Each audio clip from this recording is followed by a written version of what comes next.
This program features live coverage of an African safari and may include animal kills and carcasses. Viewer discretion is advised. Good morning, everyone. There's a wildebeest calf. I'm so sorry. We've been following the hyenas and there's a tiny little calf looking at them. My goodness, what a morning is full of excitement. There's a calf.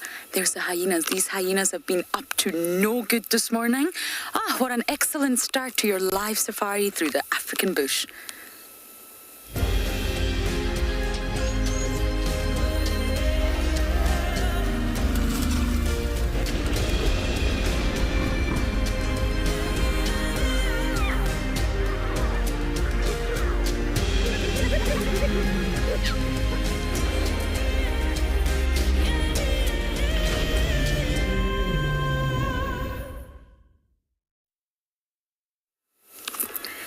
It's hunting. The hyenas are hunting. The calf is running. Oh my goodness, I cannot believe that. We're going to turn around. We never get to see hyenas hunt. Here you go, Johan. Work your magic. You don't need to put the camera on me. I am Lauren and I have Johan on camera. Hyenas are hunting. I don't know who they are. You'll need to help me with the IDs. It's all happening far too fast.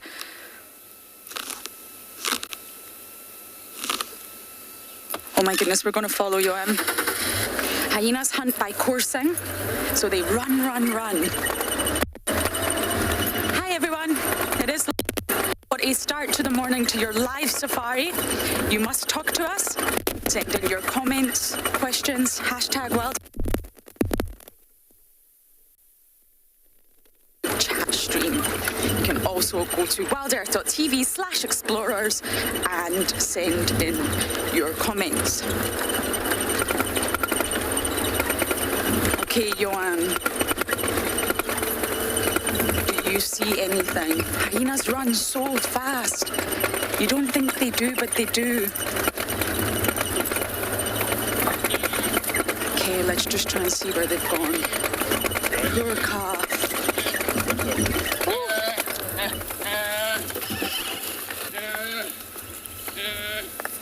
Oh my goodness.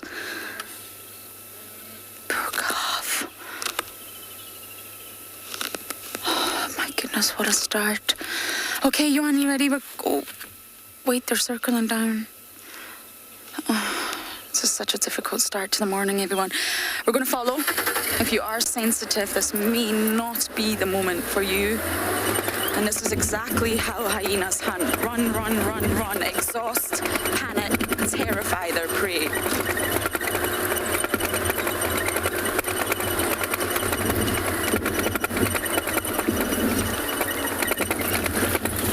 You're holding on there, Johan. Can you see them?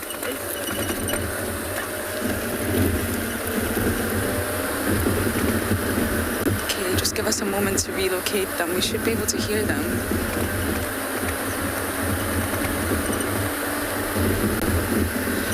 Oh, my heart is racing.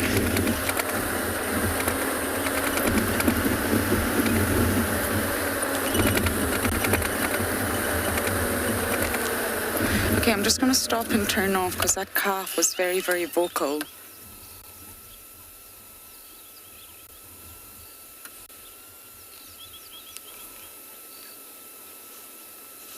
How can they just disappear like that?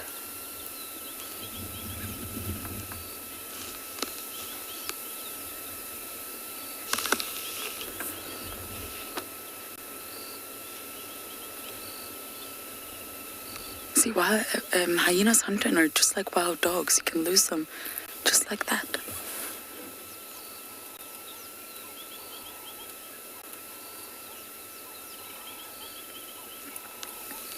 Sky, agreed. Okay, I'm going to move. We're going to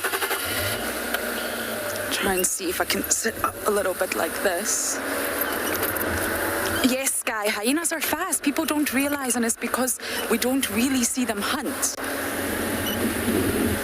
We see them scavenge, and that's why they have a terrible reputation, because they're known to scavenge and steal, but actually they hunt. I can assure you they hunt. There's no way that the entire Juma clan can survive on just the scraps from leopards. No way. They hunt so much more often than we realize.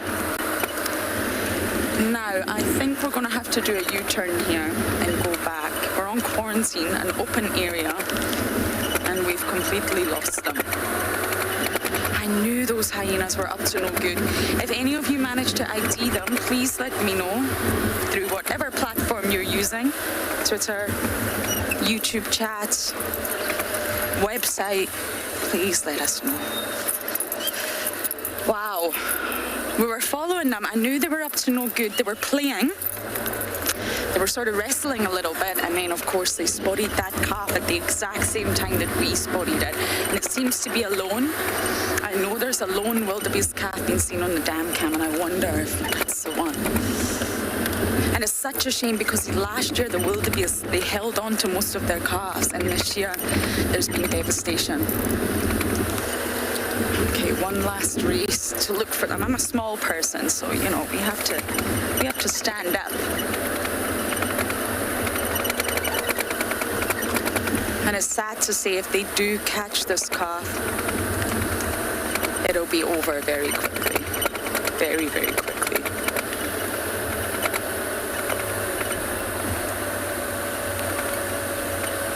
I have a funny feeling they're just down here somewhere. Yeah.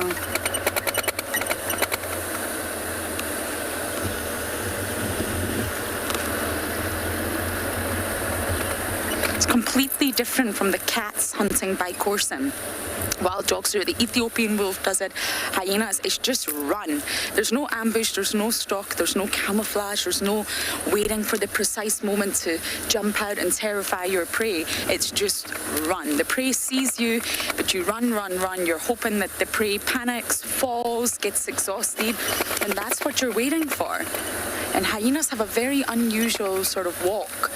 They have that sloped back. They almost gallop, and it makes them look, well, rather inelegant and not athletic, so you don't assume that they can run as fast as they really can.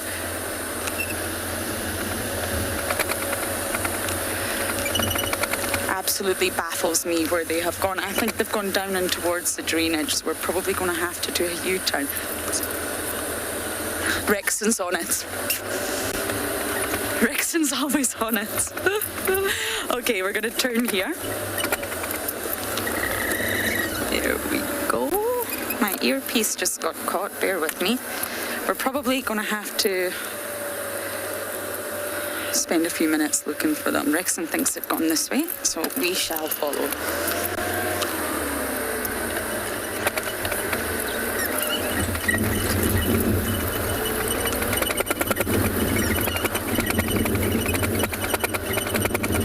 Could possibly be all over by the time we get there.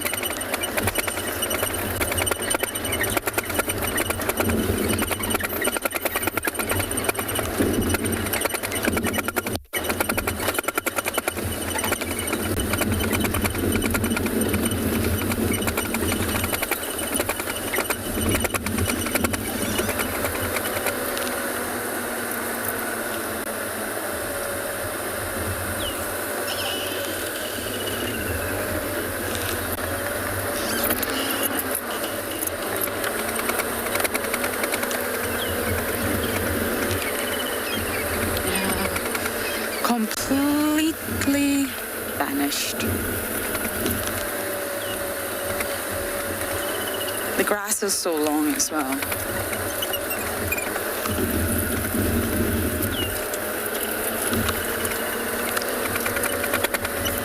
Okay, what a start to the morning. I'll do my best to try and locate these hyenas, but I am not sure if we will be lucky. So for now, we're going to send you across to Andrew to say good morning.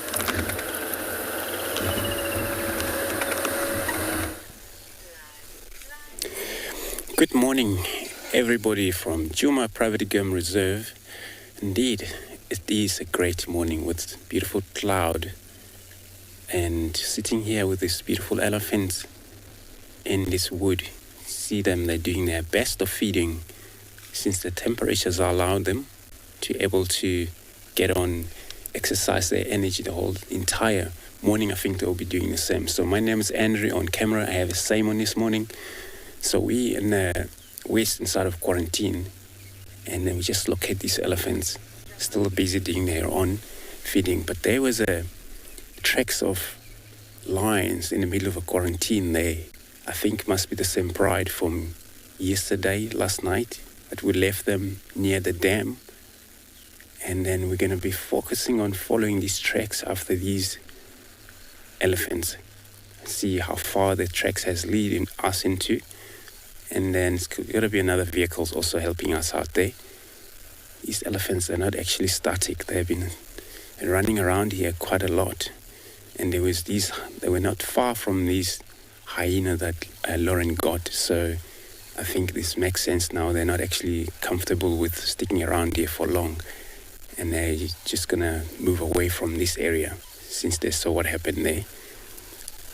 Understanding that they're actually a big animal, but once they see it's not safe for them, they rather move off their site and then until they find comfortable place to rest for an entire day, or they will be moving around in and out of this place quite often. So it seems to be they are also disappearing from us, unless if I drive the other road there, see if we would able to find them again. So I'm going to do that, and hopefully we find them on the other side of that other road.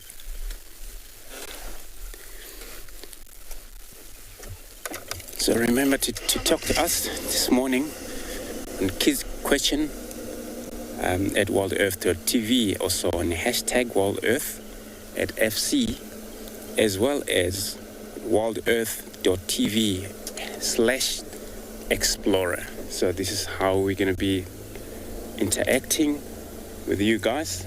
Send through questions. For those that haven't yet been part of the show, you can go to that Explorer and then sign up, and you can have access to all that you want to know about this wilderness out here we're at right now.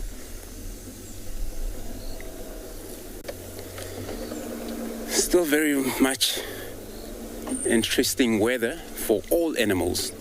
Weather like this allows all animals to able to move, which the temperature is great for also us as well. If you want to run around, it's the best time for that. You can run, sweat a little bit. The minute you stop, and this is where you would feel a little bit of a cold taking place. So it's great for animals to exercise their energy, get to move. And those are hunt, which is the most cats, hyenas, and the lion. I mean, always just need to get on and hunting very much and focus on that hunting. It's the daylight, so waste a lot of energy. But the weather's good, so I don't think there will be.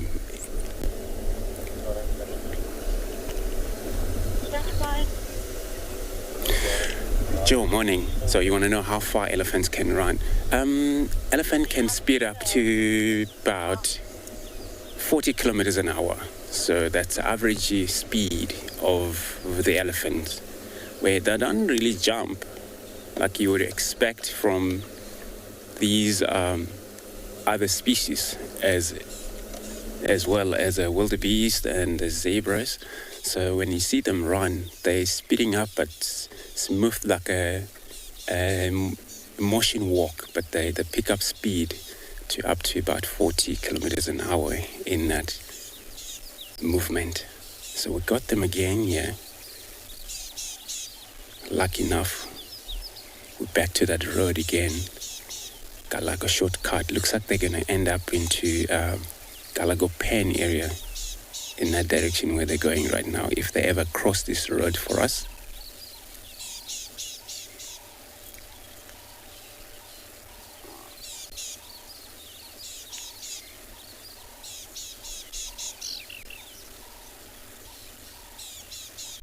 So I'm going to move forward. So we got a little bit of a wood in front of us. So there seems to be very relaxed.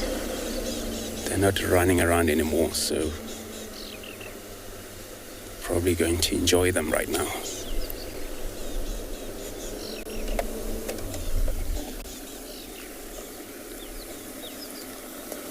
So got them. This is one of the big female.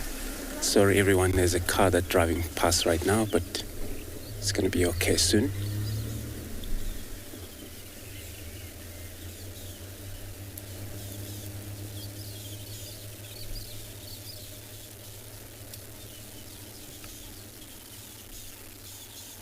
Where here they're all a mix of these young bulls. Those are still under the age of probably 4 years. Young bulls, and 3 years young bull. Those that haven't yet separate from their mother.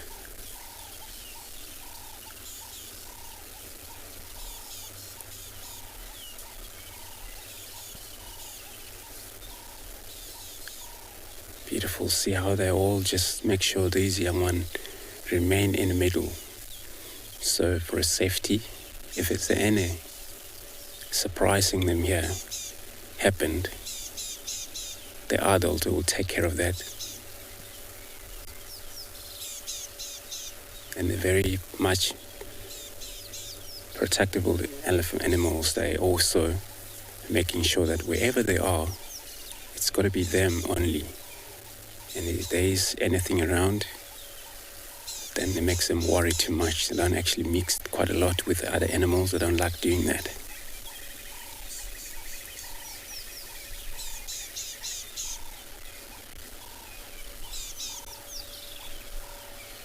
Look at this female tuskers. Female, they also tusker like these, which is very skinny or thin. But she's got we look at them, they're not actually equal in length.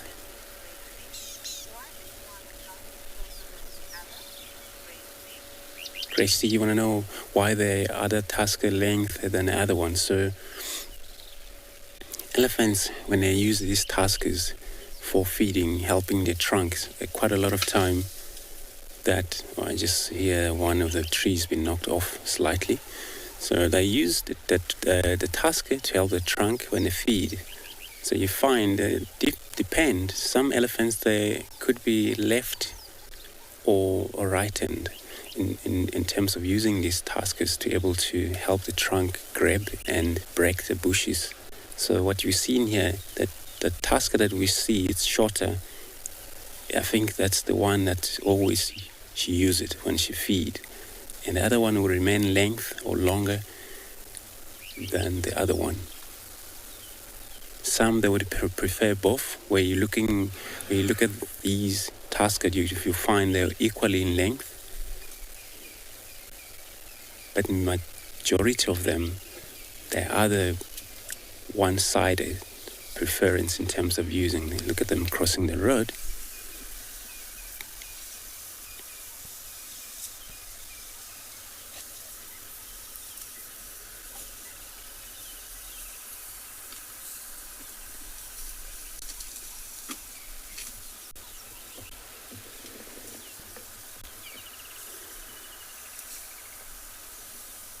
So when I seen here, all of these bigger ones are females. And then it's so amazing when every time you see elephants in herds, and it's always so special about them that remain in herds. It means they breed in herds, give birth. Only time you see males with them, big male, always visit. The presence of checking any status on females, any female that she's on heat. And then with none, you will eventually move off. Especially those bulls that they come with mast, which they really looking for a female to mate, any female that you might be ready in a nurturing herd like this.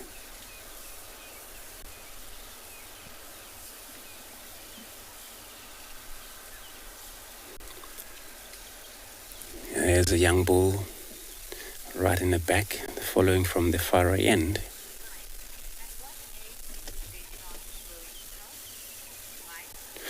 Mike, morning. You want to know at what age the tusker grow on the young one? So immediately they approach anything from 9 to 10 months old, nearly a year, and then the tusker is already showing up. That you can see a little bit of a tusker growing smoothly up. This is when they start to grow tusker, so year or before a year. Just gonna reverse and trying to follow them.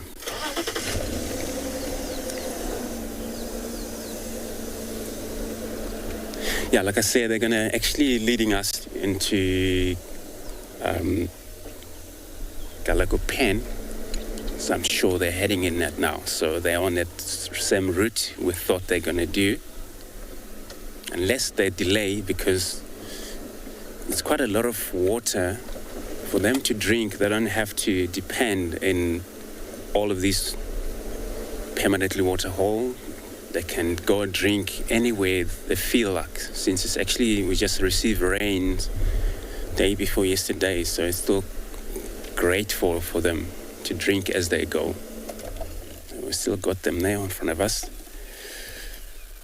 Just gonna give them a distance.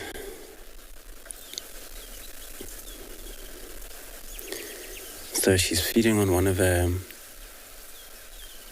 thorns. These are one of the trees that preferred by giraffe and kudus as well. So it's one of our acacias. And with elephants, even some of these trees that they have thorns, are rough or very strong thorns, they're able to feed on these trees. Once again, the trunk is so important. Elephants without a trunk, finding itself or himself to be able to feed, even a drink, because they use trunk, suck water, roughly about sometimes 12 liter.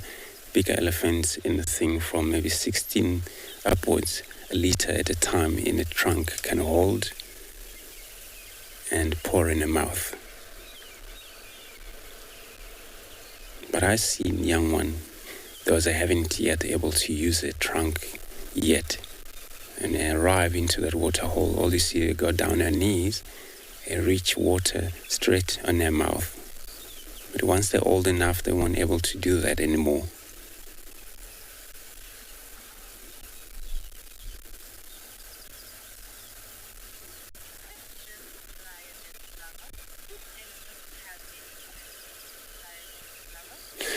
Lioness lover.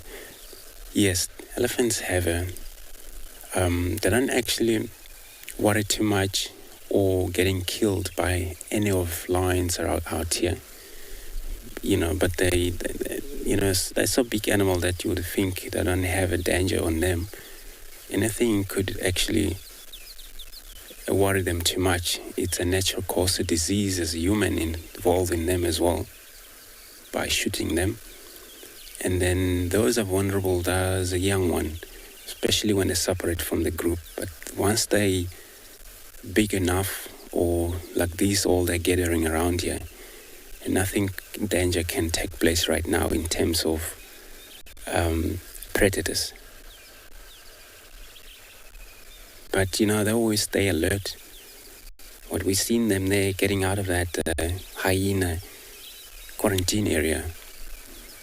This is one of the warning or one of the behavior that they do, always making sure that wherever there is a presence of dangerous, they rather move away from that area, find themselves away from that area so they feel comfortable and chill again. I'm going to go slightly near them there. I know they're close now to WildEarth camp. They haven't yet to that pen yet, but we're going to keep on them there. I'm going to go close enough.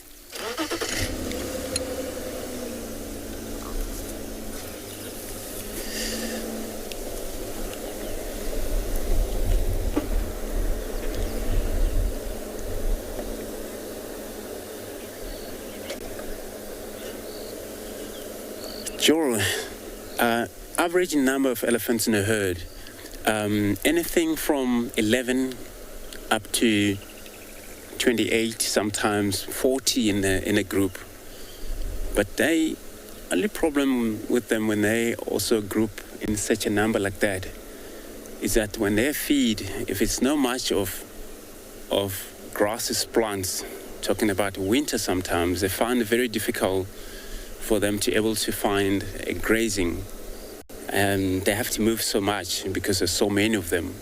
Every time they're static, and they have to make sure they do a lot of feeding around immediately. They're so big animal. They can finish anything around quickly. Where this time of year, green grasses, trees all green, it's all okay with them. So it's a chance that you may see anything from 42, 40 or 38, 20 in that group. So that's average. You begin anything from 10, 11. That's form the herd, nestling herd. Same one. I'm gonna off-road here, see if we can find them there. So they moving into the bush, but I'm gonna find a gap here to see how they lead us into that pen again.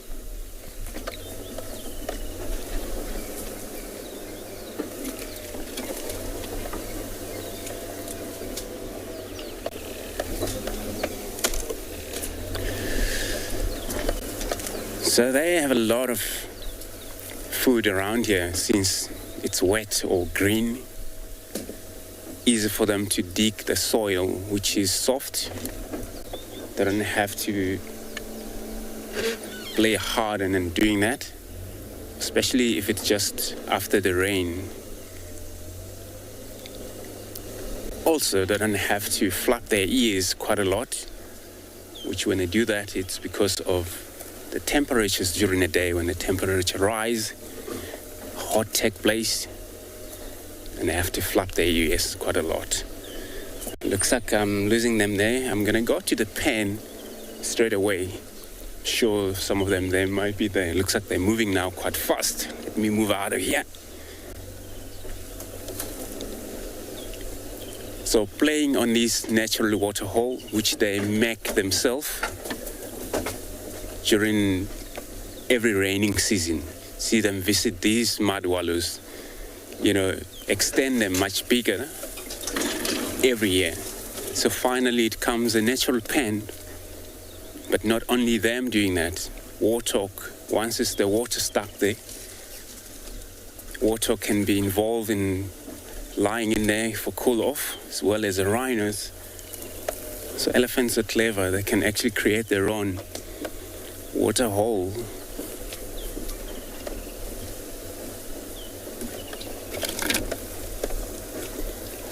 Even though we know for sure Sabi scent is well known of water stations, so many, water hole, man-made, quite a lot of these water hole.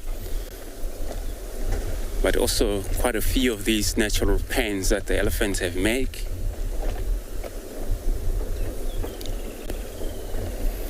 So they're at the pen, which is very good. It's what I was hoping.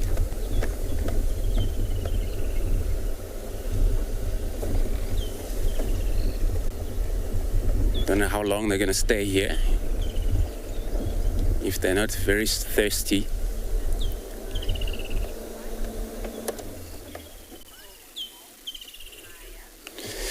Maya, you wanna know why the other animal here, the tail so small? So usually the tails, the length of the tail, it's similar with the trunk with this animal. Shorter tail they got, it's always maybe something to do with the age. But they need these tails. So as they grow, also the tail grow. But again, when they need this tail to help the backside there in terms of all flies, since the trunk can't reach the backside, can only reach the top and sideway. That's why you see them sometimes they suck soil through trunks, spray over them. So what I've seen here, all the young, all mixed animals here. We got a bigger one, medium size. and the smallest. And that's why some of the tail looks shorter. And one of that young bull that is in here, only one that I can see right now, but he's already moved off to the left.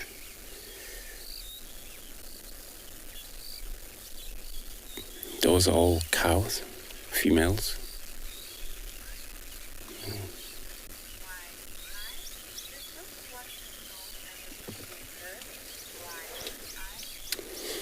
Wide-eyed.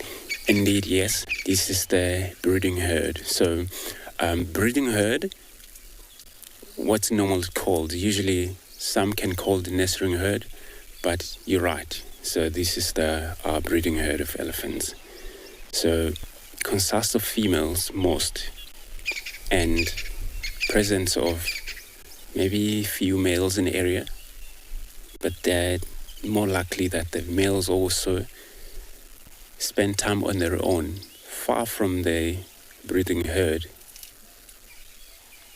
And also they love that, this breeding herd, without the male. A lot of time males disturb the young ones sometimes, also get pushed or push those other cows that are not ready on heat yet. So they're pushing far. They actually didn't spend a lot of time in these pens here. I'm going to take another moment. We've got a road here to follow them.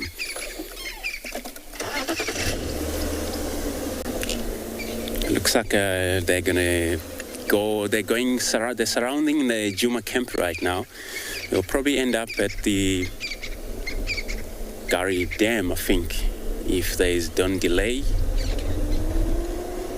But you find that the other herd has moved into this area before.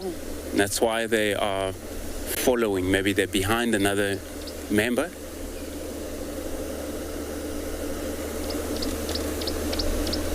They're very good on tracking on one another, which they can smell through where the other member have moved through.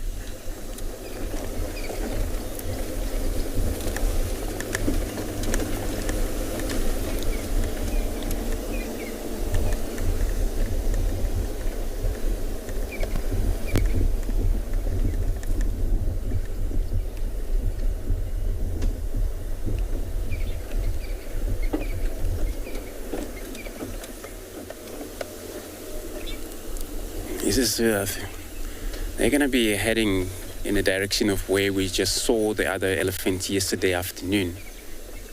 And maybe this is where the other member have moved into. I know they won't be around still, or could be the same one, because yesterday I only had a visual of a few and the rest of them, they were moving away from us. Maybe they done move a circle around.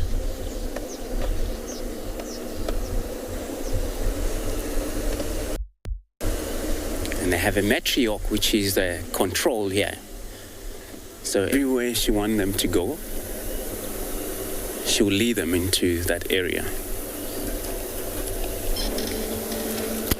So we're going to take another moment here looking at them. But once they disappear in this area, they're probably going to be appearing at the Gari Dam from the northern side of that dam there.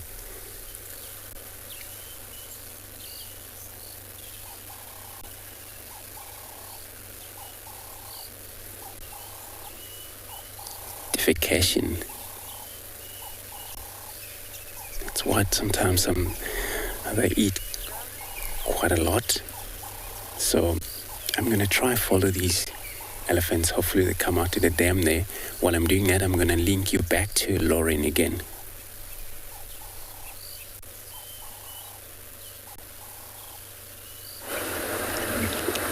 We are almost at the den. Almost. I'm just checking it's okay to join. I think there's another vehicle there. Aubrey.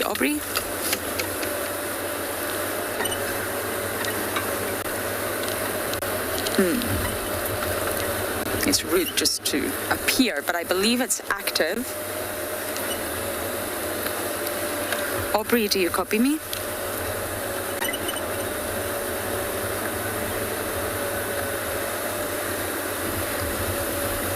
Now, we did a much wider... If you copy me, you can join. Only 2 days on the Pisikaya. I'll come later. Copy. Thank you, Rexon. We did a wider loop. Rexon went one way, no sign of those hyenas. And the wildebeest calf, well, probably did not make it, and it would be over very, very quickly. Now, why we did a wider loop was because Mr. Hukamuri and Shudulu were having romantic times yesterday, very romantic. And Hookadulus. Yes, I love that pair. Now, it was on Arathusa, which is west. We cannot traverse there. West of Juma, south of Simbambili. But I just wanted to check that western edge because you never know. They might have sort of gravitated east and came into our property. So they haven't, but I think it's worth checking. Mating leopards are very, very mobile. They move, they mate, they move, they mate, they move, they mate. It's exhausting. Okay, we're at the den, but I just want to approach very, very slowly.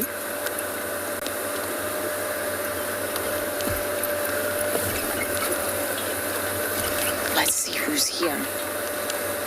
Hello, June.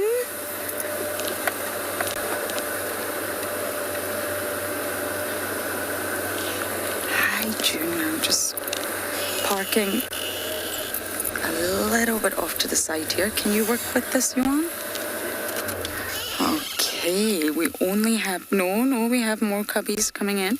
Now, because June's out and she's sort of exposed, if her cub comes out, then we're going to get perfect views of it. Hello, everybody. Someone is asking, I didn't catch that name, do I think hyenas kill their prey quicker than leopards? Oh, it's a tricky one to answer, but yes, I do.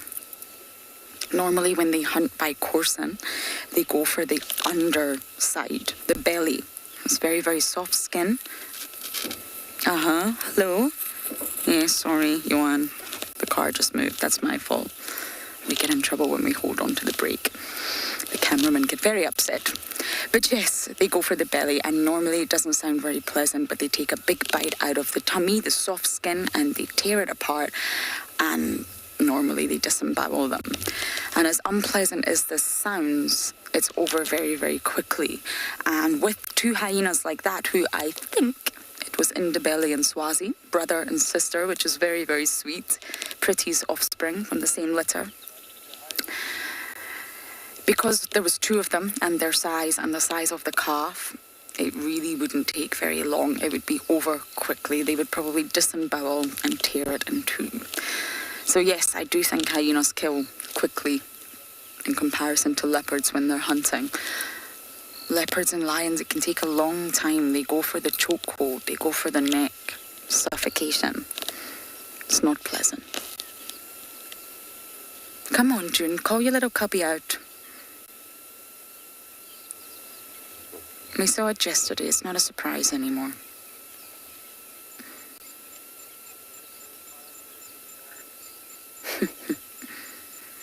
Judging by that tummy, I think someone feasted well last night. But after the den, I am going to head up to Buffelshoek, go back to that delightful hippo carcass.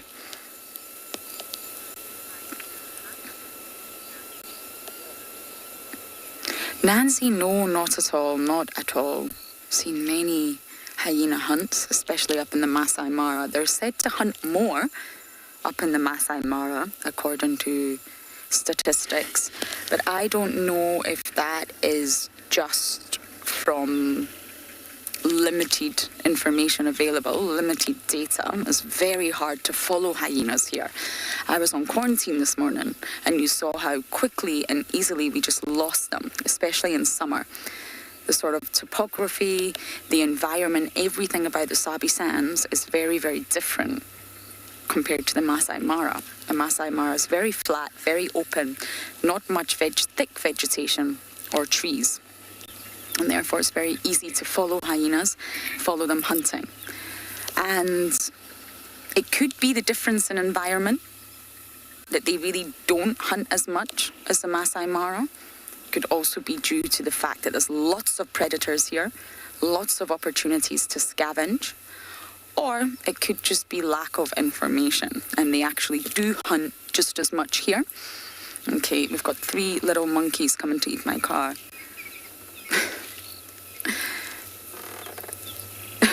Here we go. So yes, I'm not sure, but they do hunt here. There's absolutely no way that the Juma clan, I've mentioned this before, can sustain themselves just by scavenging. I think they hunt a lot more. Hello, good morning. Yes.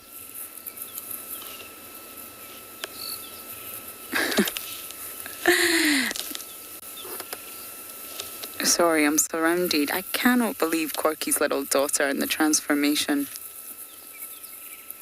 Oh, she's getting so big. Oh, Ribbon's here as well. I've just spotted her. So as I sit and enjoy the hyena den, we're going to send you down to Tswalu with the good old meerkats.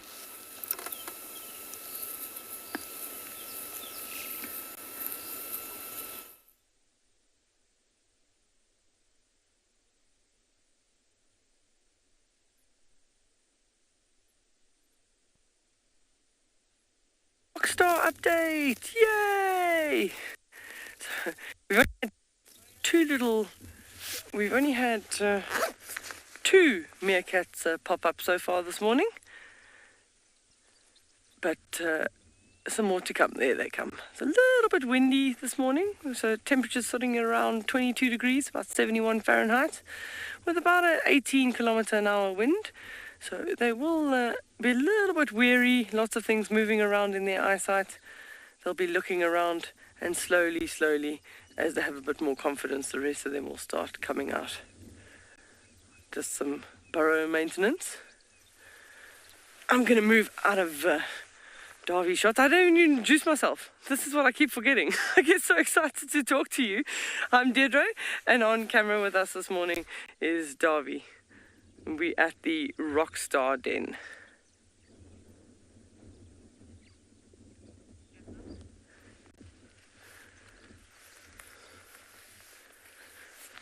So good to see them again.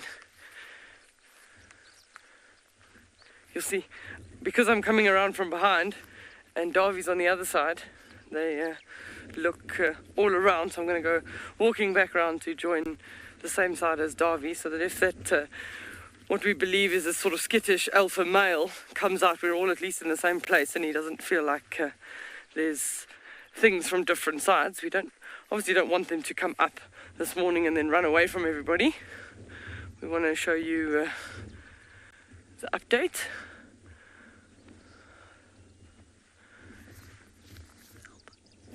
So that's the alpha female that you're seeing there. You can actually quite clearly see the little teats.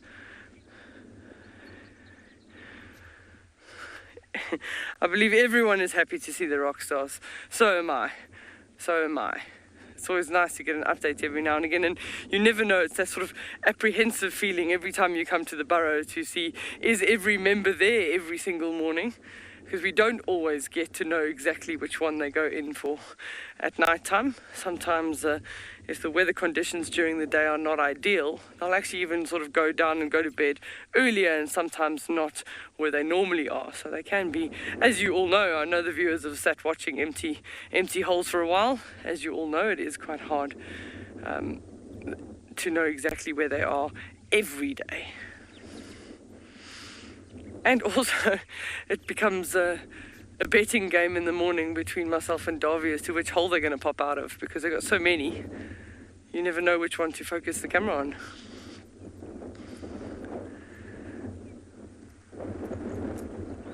So don't forget to send your questions to #WildEarth.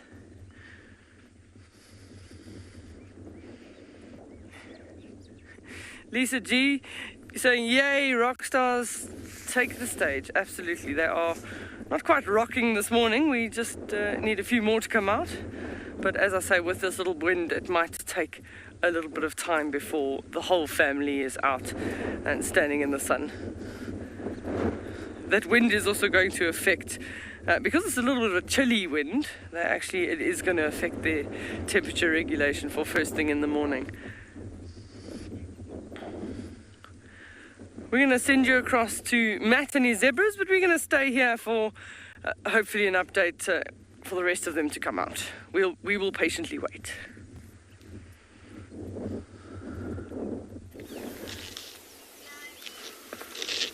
Morning everybody, and welcome to andBeyond Phinda Private Game Reserve, where this morning we've come to where we left those lions and elephants and that big herd of buffalo last night.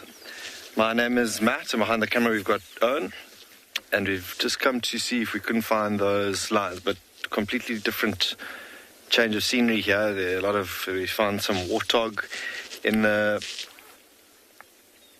drinking at the watering hole, a couple of zebra now grazing. You see there's even more joining them, Impala behind them. No signs of any of those three, the lions, the elephants or the buffalo. But some incredible light this morning on these zebra who are very much awake, and some of them, one or two of them, have their heads down, busy grazing. The rest, as they've crossed this open area, this dried up watering hole, they've crossed it quite quickly. They obviously feel a little bit more vulnerable and exposed out in the open, and feel a little bit more comfortable closer to the woodlands.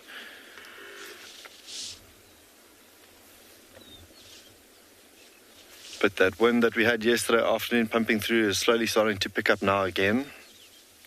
I have a feeling today's going to be another hot day, so that watering hole is going to be like a gold mine a little bit later on, I think. And this is exactly where those elephants disappeared to yesterday. So they could too very well still be in these woodlands or the thicker areas busy feeding, and they'll probably come out at some stage during the day to have a bit of a feed, or a drink rather, sorry, because this is the only patch of water out in this area. There's even a warthog, I think it's the same warthog that we saw drinking earlier on, who's now joined the zebra. Not a bad spot for him to hang out, with all these eyes and ears keeping a lookout for predators like those lions. That warthog obviously a lot lower to the ground, can't see too well. But we're gonna head across to Andrew and see what the hyena that he's with is up to.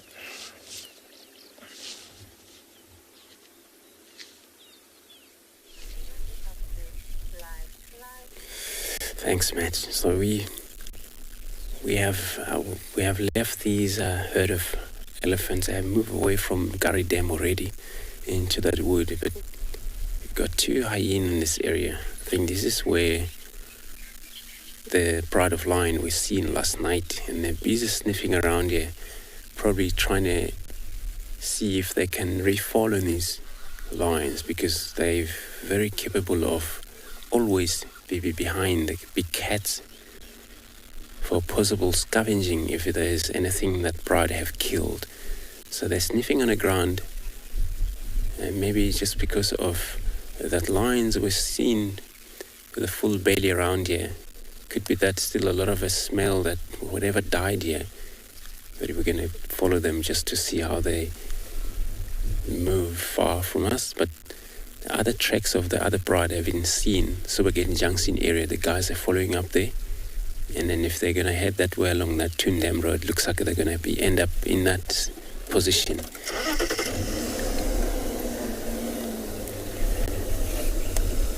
I'm not sure if these are the same hyena that Lauren got, and if it's that so, then looks like they or maybe gave up on their hunt, and that young one able to escape away from them. That young wildebeest.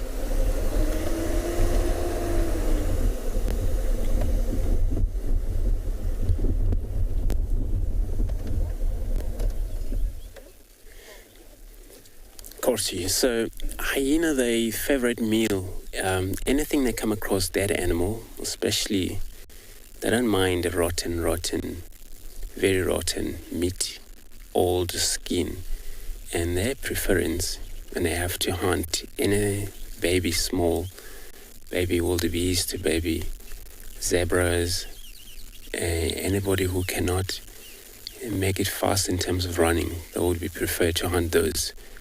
And you see them hunt where in a group. They would hunt waterbuck, they would hunt sometimes even a wildebeest or a zebra in a group of 10, 8 animals, individual group. But in terms of any meat they can prefer, even though it's not fresh.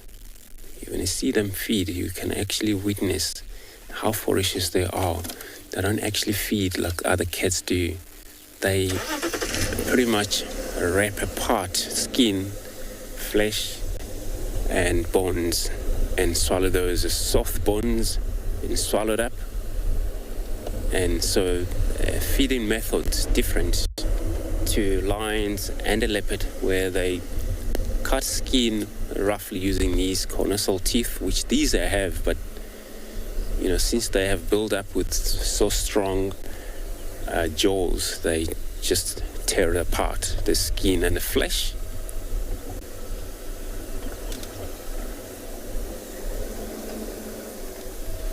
So I'm gonna try see if I can go in there. So I'm gonna be sticking with this Hyena, see what they're doing while I'm linking you back to Meerkat.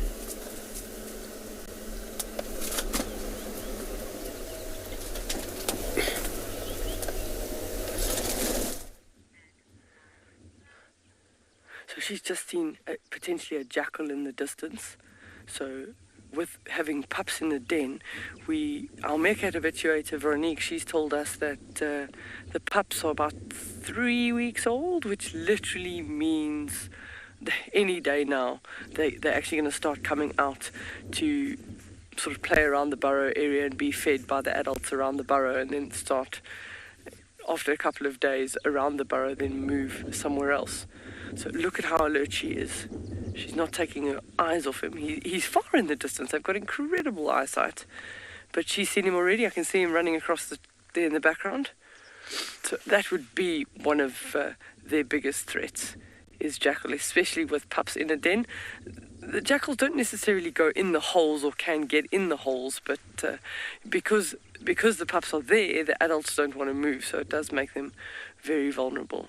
She's obviously determined that he's far enough away. She'll keep an eye on him, but she's also can't be focused solely on him. She also has to keep checking around, but she'll be well aware that he's there now, and she'll just keep checking. Sometimes slight advantage with them at the moment, because we are here, we actually it's not what we want to do. We don't want to alter sort of normal natural behavior, but we do also tend to repel the predators a little bit during the times that we are with them. So maybe they get a little bit of a reprieve.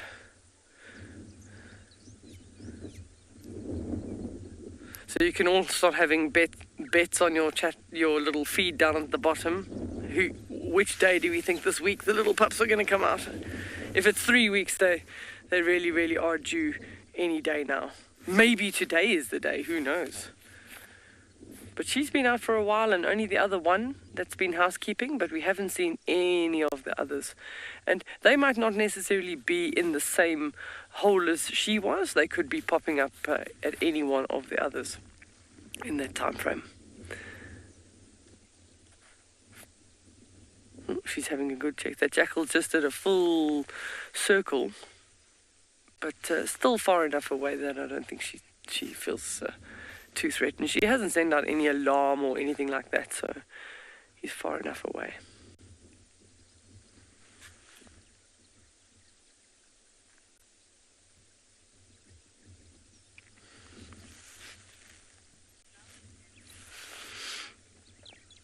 So we're going to send you across to Lauren. It's got an update on some hyena cubs, and we'll just stay right here.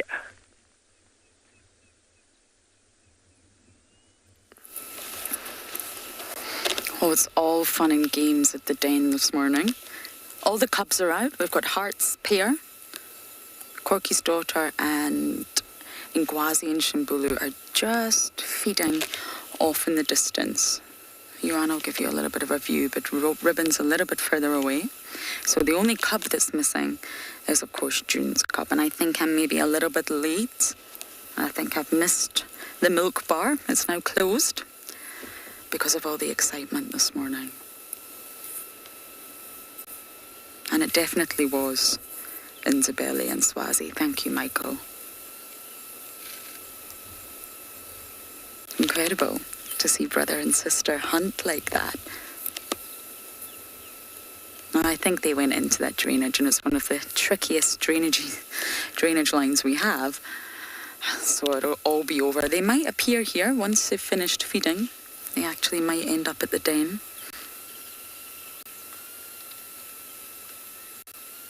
Indabelle was spending a lot of time on Chitwa for a while, and it's nice to see that she's back on Juma, spending time with her bro.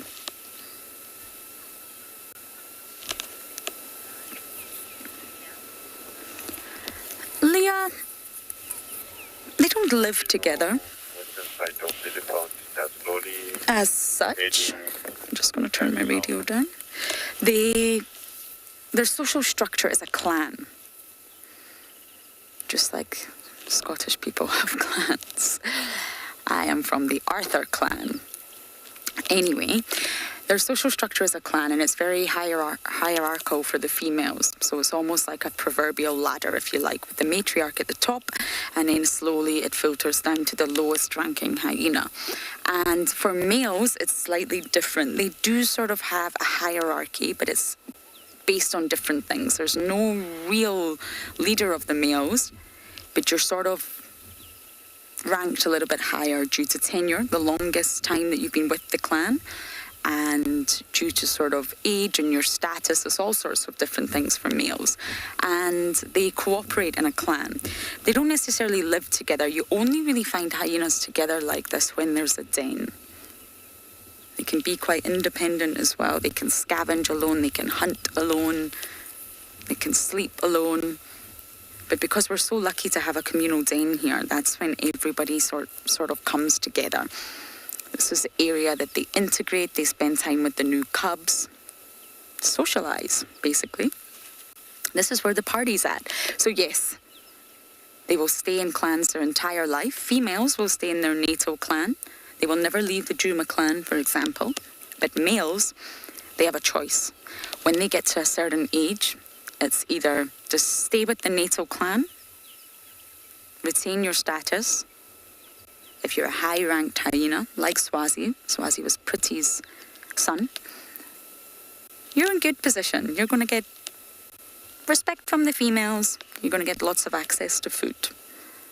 But they're probably never going to mate with you. So the other choice is to disperse, and of course that's what most males do. Disperse, find another clan that's going to take you in nearby, and work hard at gaining their trust. Be loyal, be submissive, take a beating or two, be bullied, but you'll get there.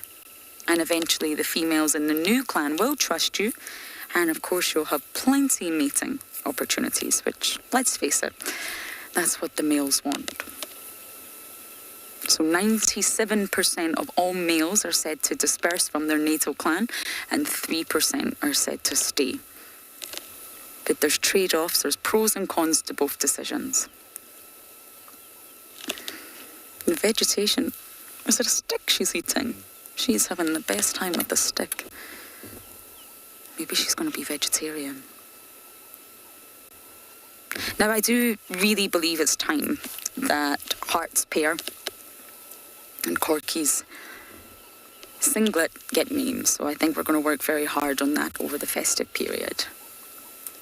I can't keep calling them Heart's pair. Just like Ngwazi and Shimbulu are going to get names. And because they belong to the Juma clan, most likely will go to the Juma team that you all probably know. Benotti, Rickson, Aubrey, Mike, even Michelle. And we'll get them to provide some beautiful names for the cubs.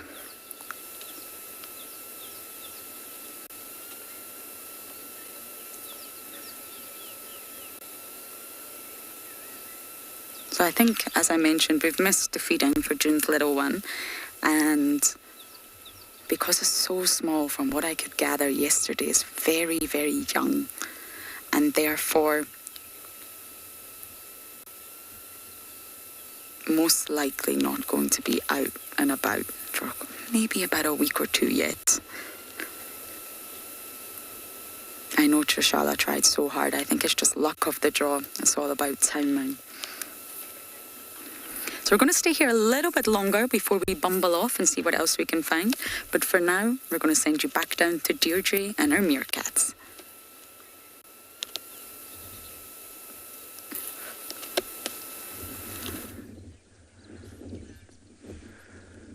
Welcome back to Tswalu. So there's a few more rock stars out. The rest of the band is out, as opposed to just the two-man band we saw earlier. There's 6 of them that have come out. They contact calling a little bit because they're still nervous that Jackal is still around. So they're still talking to each other a little bit. They're doing a little bit of burrow maintenance, but they're not moving too far. I think the wind is definitely a factor that'll hold them at the burrow slightly longer. And also if there is a predator moving around on their outskirts, it'll also make them hesitate to move on quite quickly. With the wind, they just want to warm up nicely, which is why they're all facing the nice sunrise. Just warm up a little bit before they think about getting going. So we haven't seen pups yet. We don't have an update, but we're still holding thumbs.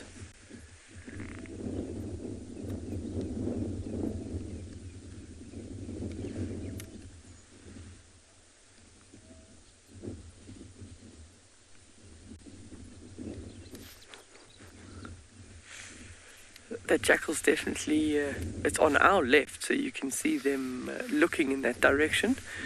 But it did a wide circuit, so I don't think a problem for them at this stage, but they just want to be aware. Michelle's comment is that they are all so cute. Well, just wait until the babies come out. They're so cute when they're tiny, but they grow so quickly. There's, I can see the one on the left in the front here is a little sub-adult. That one came out a minute or two ago and is really struggling to wake up. It's just sort of like, it props itself up on its tail and then sits down, and then the head sort of starts drooping.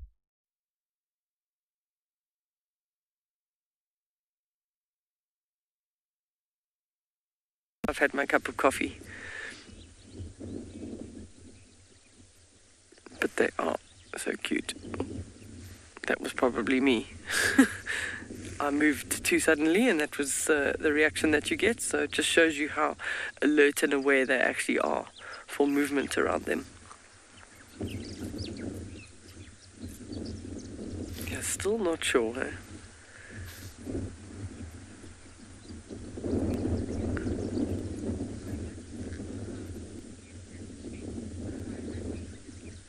So I think I got the name as Twilight, and the question is, what sounds do meerkats make?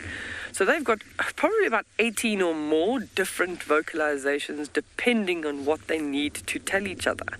If there's a sentry and he's gone, like the one at the back is sort of taken a little bit of a sentry duty higher up, but if they go up into a tree or it's their job to watch out over the group, they've got different alarm calls for different things. So they've got alarm calls for jackal, they've got alarm calls for aerial predators. So it would just depend. And they've got little contact communication, which is generally sort of soft little doot, doot, doot, doot, doot, and while they're talking to each other constantly. And that's just to keep the group cohesive, so they all know where each other is. And it's just a reassurance that even sometimes consistently from the sentry to say, don't worry, I've got your back, I'm still watching, I'm still on duty. And then there's the alarm. If they sound the alarm, everybody must react, and depending on what the alarm is where they must be. If it's an aerial predator, they just need to sort of duck or get to bushes or try and get into a hole, and if it is a ground predator like a jackal, at the moment they'll all just stick close to the burrow so that they can go down relatively quickly. But lots of cute little sounds they do make. And they'll have different sounds even if if they see a rival mob of meerkats, they've got different sounds. I'm going to send you across to Lauren, who's got some playful hyenas.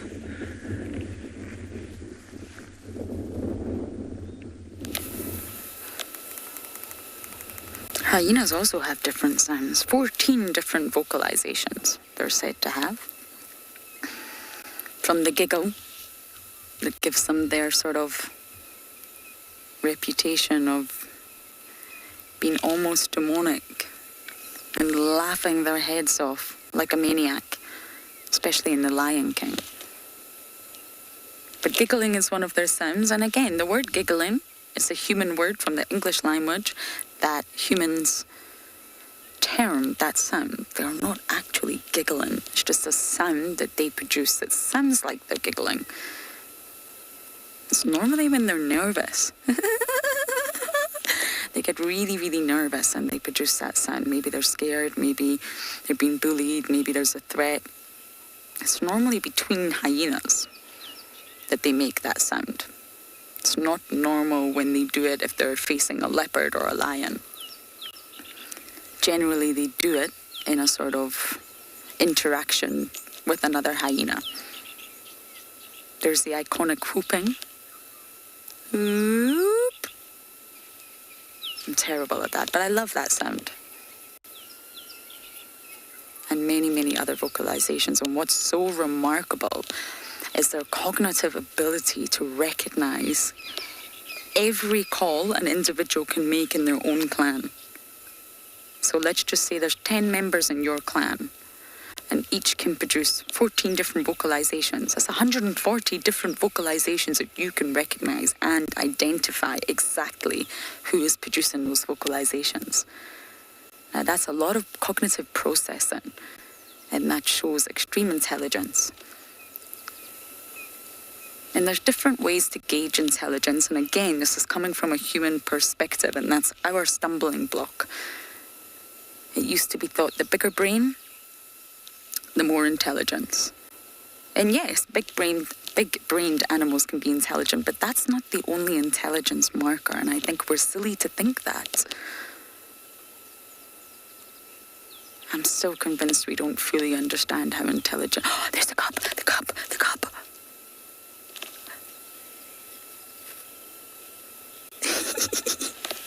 Hello?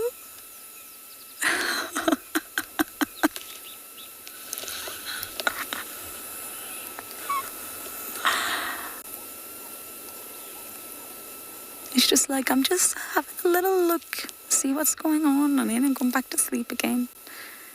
Probably looking for Mum. And Mum is clearly snoozing right there. I didn't think we were going to get a view this morning.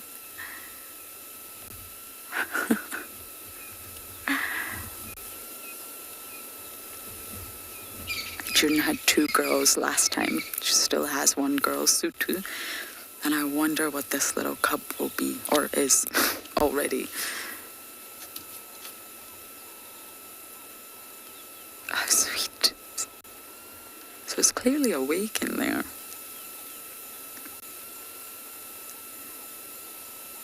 And it's a good thing the vehicle's here.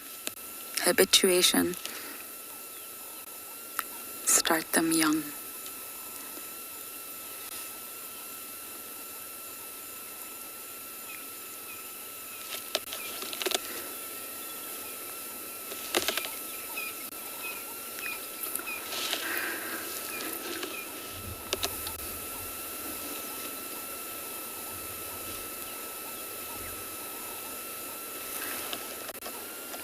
We'll get another look.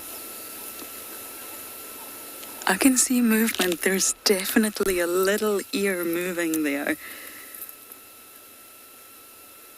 You see? We see you.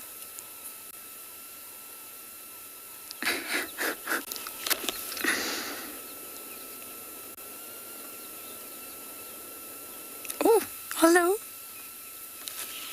Are you going to be brave enough to come outside? Into the big bad world?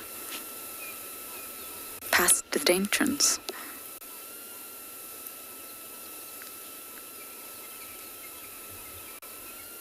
Of course, Mum's right there. So when Mum's there, you become braver.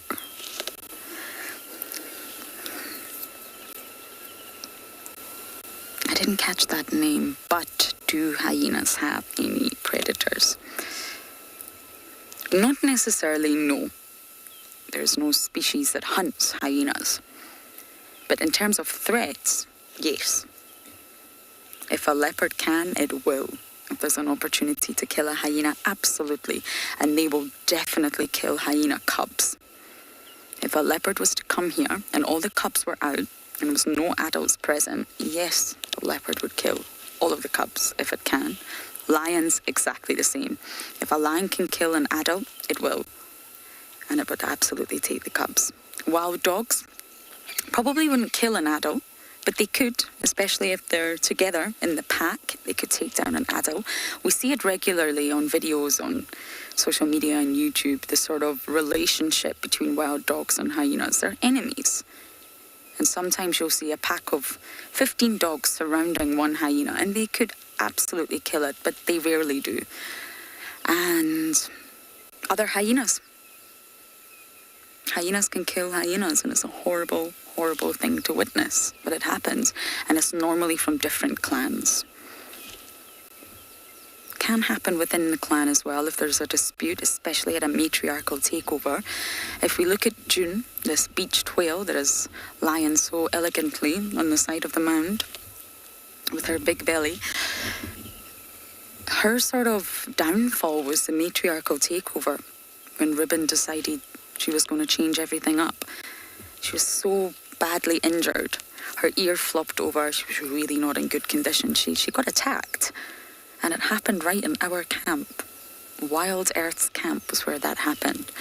I have never seen all my colleagues in their nightwear, their pajamas or state of undress before than I did that night. Everyone came running out at the blood-curdling screams in pajamas and boxers and towels and, oh my goodness, we'd all been sleeping. And the sound, it was like a murder was happening in our camp. It was awful. It was very disturbing, and it was coming from the matriarchal takeover. And unfortunately, it was dark. So we didn't get to see much, but we did see June run away, and we knew it was her. We identified her, and she was covered in blood, and that ear was just, well, it's never been the same since. And that was from other hyenas. So during events like that, a takeover, a standoff, they could technically kill each other, but it's normally between clans.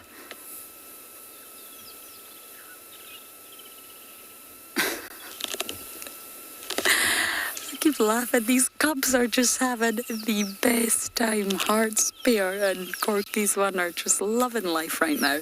So I think I'm going to take my words back and sit here just a little bit longer in case we get another view of the cubs. But we're going to send you guys across to those meerkats.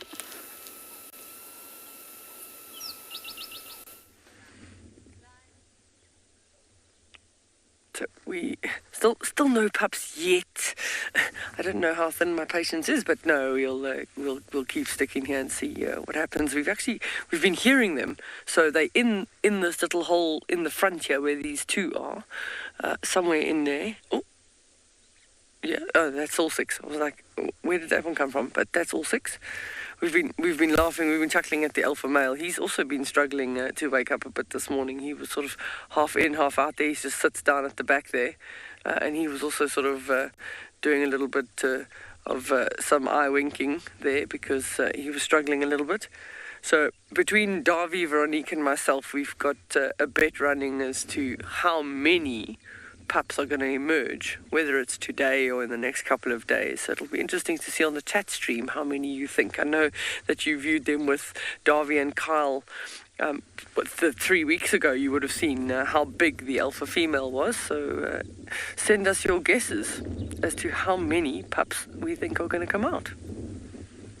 Oh, a little alpha, I mean not an alpha but a young male doing some burrow maintenance.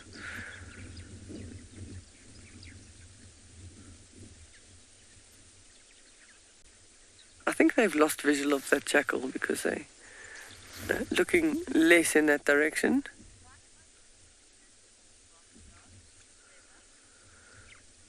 Seb is asking, why are the meerkats called rock stars? I'll probably actually ask Veronique. She's shrugging her shoulders. So they just generationally get these names. I mean, I think they've been called the rock stars for quite a number of years. We actually have... I'd probably say we've got a road network here, and there's a road that's got 5 junctions from it, so like a star shape, and there's a rock in the middle of the junction, so that was called Rockstar Junction, and that's probably a June or two over. And that was where the original sort of meerkat group started, and they probably got named, like most of the leopards and other things get named after the area that they come from. So my guess is that they got named after the Rockstar Junction, which was relatively close to their burrows. But Rockstars also just sounds awesome. And then the Makala group. Makala is a camel thorn in the local language, and one of their den sites where their first set of pups emerged when they had become more relaxed with people. That was when they got their name, the Makalas, because of the den that they came out of. And the horses probably also from the property that they came out. So that's the three groups that we follow on a regular basis.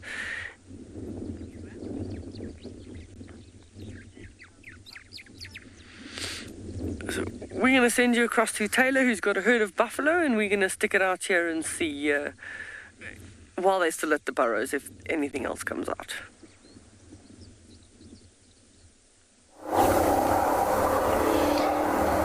Well, it's a chilly morning here on Prrivate, but we have found the same herd of buffalo that we stumbled into yesterday afternoon. Perhaps you remember them.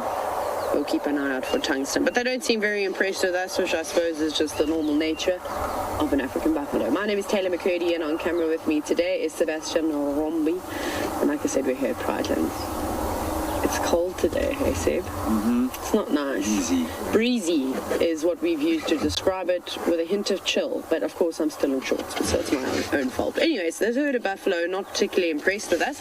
They are quite nervous, and I feel like it's this particular herd that we used to see them all the time. There's not a lot of young calves in this particular group. I think, Seb, you must remember them when we first started going live here at Prrivate. It was the group that we saw all the time. Anyways, and they disappeared for a while, and there's actually 2 breeding herds on Prrivate at the moment, which is awesome. Little oxpecker holding on for dear life.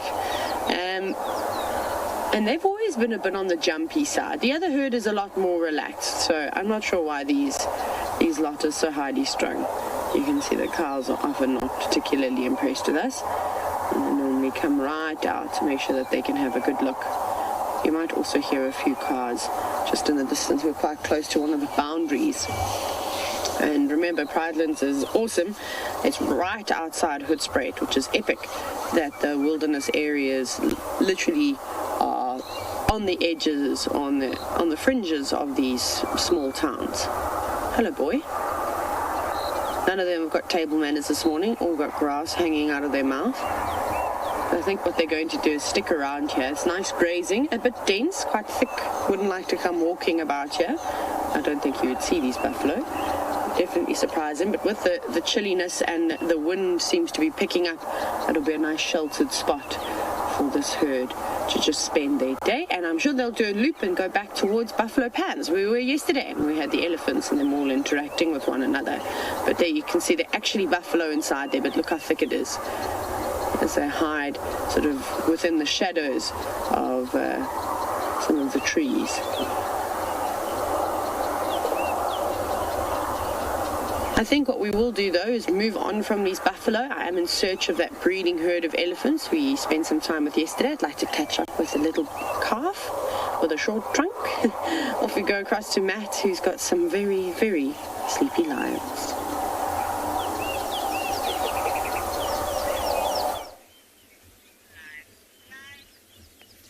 Welcome back, everybody, to andBeyond Phinda, where we've struck gold. One of the other guides that was with us looking for these lions that we saw yesterday has managed to find them quite a way away from that watering hole, further east of where they were.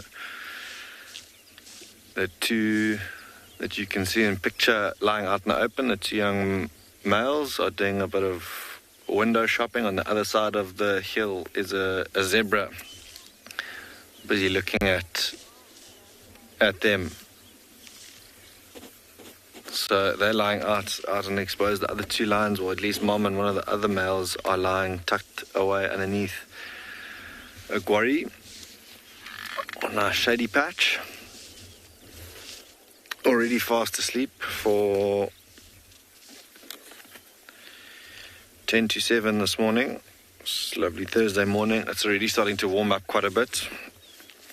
I didn't have a jersey on this morning, but everyone else owned behind the camera has peeled his layers off because he's already warming up to the Zululand heat. And the two that you see, you can't really see the one in the middle, but the two that you see lying out in the open, the one's got his mouth open, he's panting, trying to catch his breath just because it is so hot. But what a spectacular view these lions have, looking north and further to the west of this reserve base, or the start of the Lambama mountain range. Off in the distance you see that zebra that I was talking about squaring off to these lions, although because they're lying out in the open and are exposed as they are, I don't think we'll see anything happening here. They've got quite a distance to cover if they were to try and hunt, but they may be just waiting for a zebra to pass by on this side of the mountain to make life a little bit easier for them. You remember we saw that one with a bit of a wound, or that gash on its shoulder yesterday? I don't think that's either of these two lying here in front of us. Just having a look now through the binoculars. But I don't see that on either of them. Might be one of the ones tucked away in the shade, or this one here next to us lying completely flat.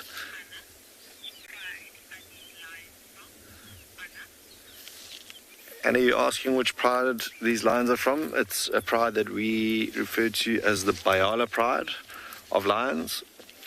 Those two big males that you saw drinking the other day with Deerwald are the dominant males of this pride, although they are really far away from this mom and her youngsters because of the fact that the fathers and these three are of the age where they can start causing trouble for them. They'll start kicking them out of the pride, and I think that's what we're starting to see here. They haven't been together with those older males for quite some time now, and I think it's any day now that this mom is going to leave them be and they'll go off on their own and be nomadic for a bit.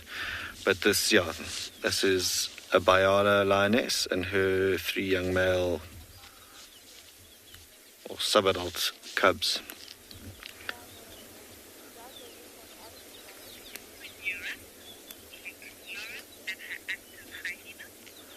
We're going to go from these sleepy cats to Lauren, who's got an active hyena. See what that hyena's up to.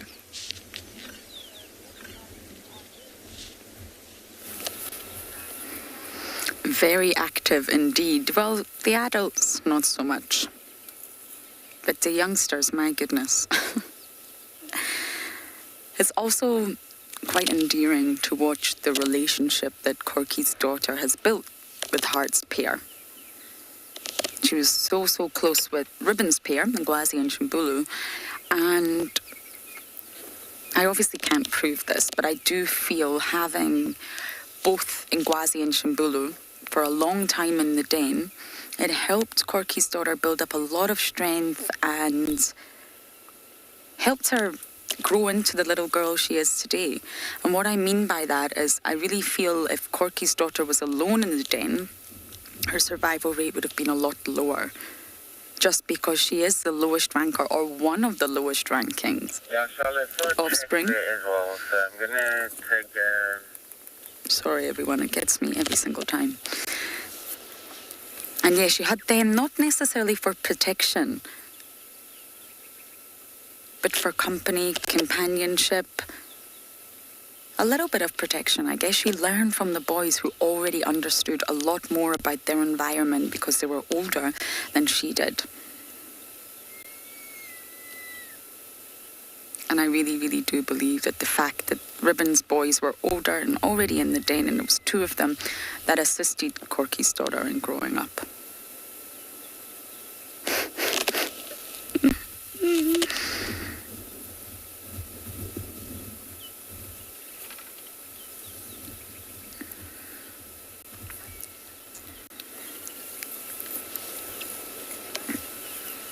Sir, 50. Not that I know of. I know in the Masai Mara, for example, the North Clan, Waffles clan, or should I say it's now Soup's clan, it's a huge clan. Phenomenal numbers. You sit at the den and your ID skills go out the window. There's cups out. Sorry, I'll come back to you, Sir, 50.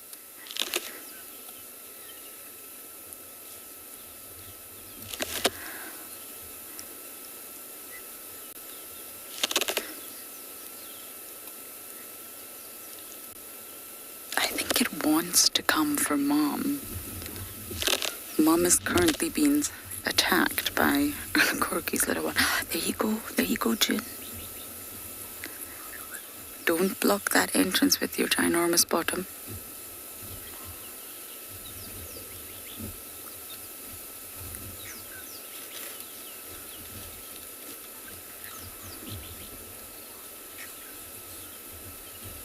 Oh my goodness, June, you're going to drown your little... Oh my goodness.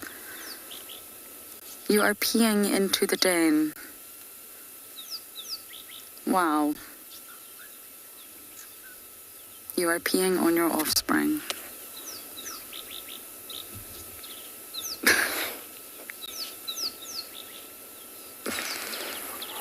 Well, that was delightful.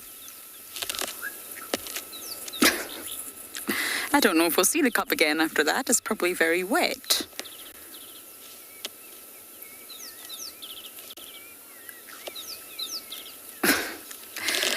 So, Sir 50. In the Masai Mara, you have the North Clan, very big established clan. And really not too far away, you have the Happy Zebra clan, you have the Olololo clan. They're all in very close proximity to one another in the Masai Mara. And as I already mentioned, it's a very different terrain, a very different topography, a very different environment. And yet they all coexist in their own little zones, in their own little territories. But they're very close to one another. They're neighbours, and yet they coexist. They still utilise the same environment, more so than what I see here in Juma. And we'll find Olololo members in the Happy Zebra sort of area. I'm going to say area instead of territory. We'll find North Clan members in the Olololo area. So they all sort of live very, very close to one another, but yet we've seen clashes. We have footage, I'm sure it was Jamie's sighting, of the North Clan having a huge battle with the Happy Zebra clan. So they're not friends, they will fight, but they do coexist. I hope that answers your question, Sir 50.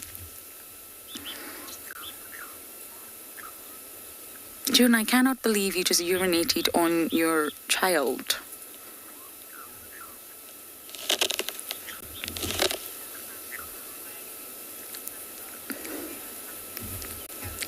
Karen, sadly not. Sadly, they don't wag their tails like dogs. They do move their tails. They swoosh it from side to side, but it's more so a fly swatter than anything else to keep the flies away from their precious genitalia. It sort of swooshes when they move as well, but it doesn't wag. It's very much a dog thing, a domestic dog thing. Now, hyenas use their tails when they're also showing dominance. Like last night, Ribbon and Ntima came in and their tails were erect and completely upright, curving over onto their backs, and that's a sign of dominance. You'll find hyenas do this when there's a battle, or maybe an intruder they're not sure about, or when they're trying to say, like, I am the matriarch. Respect me. It's very much what happened last night. But not wagging, Karen, sadly. But they do behave a lot like dogs. You could easily be forgiven for thinking they were part of the Kennedy family, alongside wild dogs, alongside the Ethiopian wolf, foxes. the grey wolf, you could be forgiven, but they're not. They're very much in their own family, and they're more closely related to the cats, the Felidae, but they're very like dogs.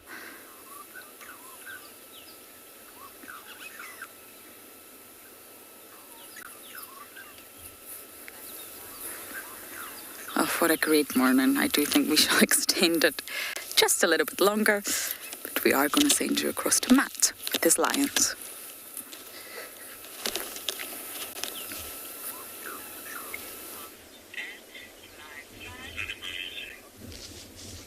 Welcome back, everybody, to Phinda, where those two lions that were lying out and exposed in the sun have now retreated to the shade, or the comfort of the shade. And I think we might have to do the same in a bit, because it is warming up very fast here on Phinda. A lot more camouflaged when they're lying in the shade as opposed to lying out in the sun. That zebra on the far side is still steering straight in this direction.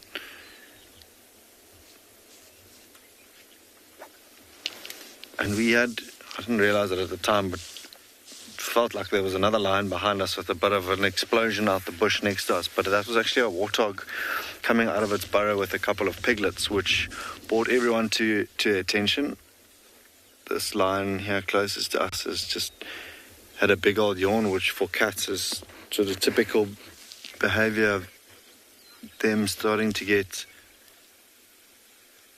active and to move about. But maybe this one's just going to find a more comfortable patch of shade. You can see that head bobbing now, those ear flicks because of those flies, probably irritating it quite a bit. And I'm hoping that it will, while it's on air or on the screen, will yawn again for us. But they're having moved quite a distance from where they were last night. This is probably going to be their resting place for the day.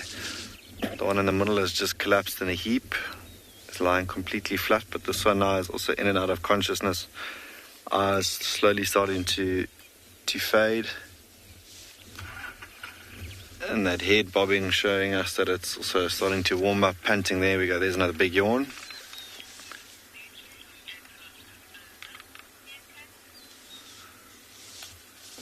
On these sleepy cats, we're going to head across to Deirdre with her a little bit more alert meerkats.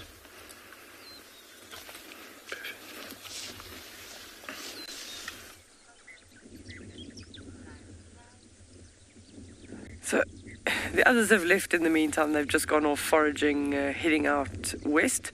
This seems to be babysitter, so now taking duty seriously because of the fact that those jackal were around. And while we were closed for another one of those breaks, there was another jackal that ran in the distance, but also far enough away. But this is one of the sub-adults, so huge responsibility to get babysitting duty. And when there are young pups in the den, the rest of them don't tend to go too far. They go out foraging and they come back and they check and then sometimes swap over the babysitter so that the other one can go out feeding.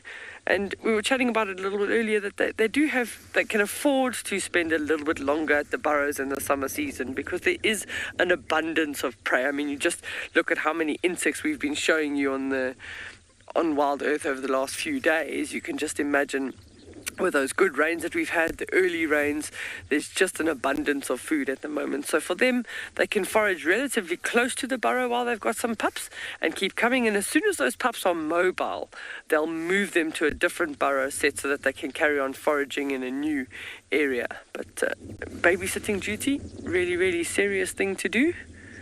And at least we know this one's on alert and not napping this morning.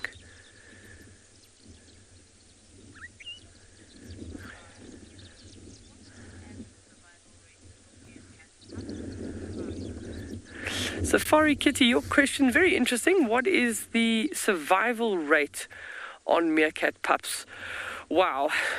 I probably half ask Veronique that question, but at the same time, from my experience, I would have to say that it's relative to the size of the group, how effective they are as a group at sentry duty. But sometimes, just like has what happened, and some of the viewers have seen, honey badger come in, and then suddenly the group that was 10 becomes 8 or 7, and there we go. So maybe there's another babysitter. That one just left duty. So there was one meerkat that we haven't seen. So hopefully we've still got one on duty with the pups. But survival rate, if they're having 5, sometimes maybe 1 or 2 of them actually get to becoming sub-adults. I mean, Veronique, you agree, not even all of them actually. Sometimes they lose the entire litter. So for them, they'll constantly be trying to breed. If an alpha female loses pups, as by nature, if it's by predators or for whatever reason, as soon as she's able to fall pregnant again, she does that. And it will also depend on the time of the year that she's pregnant as to how successful they are at managing and feeding the pups. So, the bets are here on how many, Darby? What did you say? 5. Darby says 5. Veronique says 6. I never saw the female, so I'll go with maybe 4.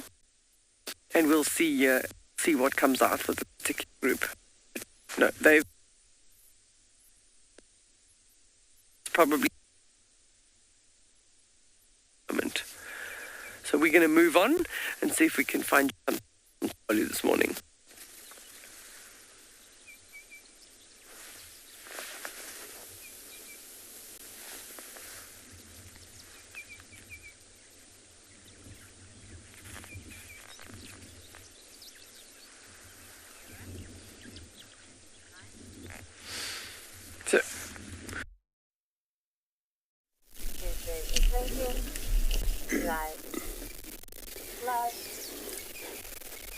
So we now got the pride of lions again. Looks like it's the same pride as yesterday or as last night. And they actually have done a lot of walking since from that last position close to Gary Dam. Looks like they've done a big loop, which they went to quarantine and south from there. And now we're on Drakensberg Road, Chidakat Line Junction with Central. So this is where we are right now. But they look kind of like very a low contact, which I think not all of them that I can see. I can see about 7 of them. For now, could be more around.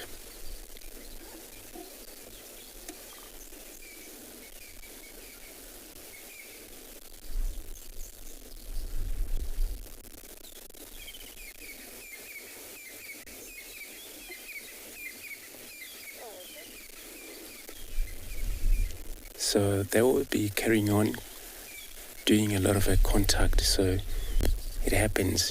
The other member not far from here. Maybe this separation happened due to a hunting situation. But they will reunite again.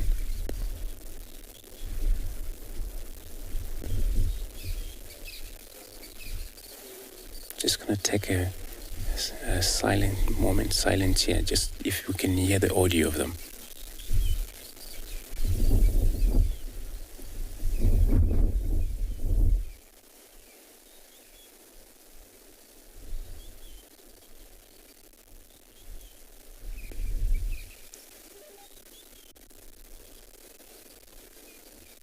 It went quiet again. So now there is number 8 coming out of the bush. Could be that they're all around in this wood, but communication, it means that they other member not around here. And they're looking now the opposite side there, whether they have a response already.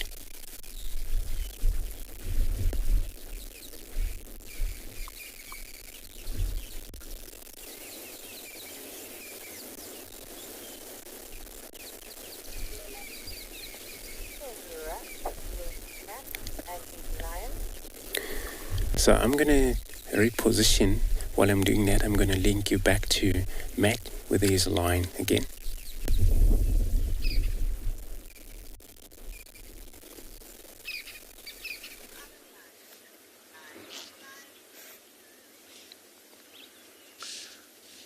Welcome back, everybody, to Phinda, where very little has changed here with these lions. Mouth still open. That zebra has moved off, probably to the woodlands down below, where it's a little bit more shady and sheltered from this heat. That's starting to rise at a rapid rate. Those two lions on the left-hand side, you can see them starting to groom themselves there. It stands up. There's not much shade there where they're lying, the two of them. Just a bit of a reshuffle basically into that guarri bush now. And I think they're just going to chase the shade throughout the day. These lions, the one that's still lying exposed that we can still see, I think is going to get up and move shortly as well.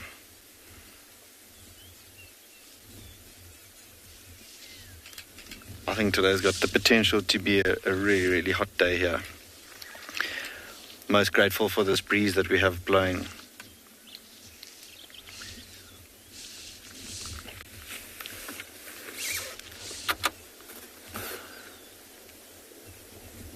Just having a look at this chap here that we saw yawning earlier. He's having a bit of a scratch now. Also a little bit of a groom. It would be interesting to see if it decides to move off at all, also into another patch of shade, maybe slightly further back behind it. A little bit of a shake of the mane. Another big old yawn. Oof, look at those teeth. But nowhere near as big as those males that you would have seen a couple of days ago with Deelwald. Big, dark, black manes. Now this chap's licking his chops. I haven't been able to see if any of them have eaten. I don't know they haven't really stood up for me to see their bellies well enough, but I don't think they managed to catch anything last night. So 3 growing young boys who have quite an appetite. I'm sure just wide awake now, also just hoping that something comes their way that they can hopefully try their luck at, or if mom's up to it, to see if she won't try and catch something for them. Let's have a look now. The yawning and the grooming. This chap might potentially go there. They've got such yellow eyes and a really piercing stare. It's almost as if they look straight through you. This breeze sadly is blowing in the wrong direction, but I think if it was coming from behind us, they might get up and walk towards this burrow where the warthog came out of. He's looking in that direction. So let's see now if it doesn't decide to go and investigate there. No. Just wants to crawl into that guarri, that little patch of shade.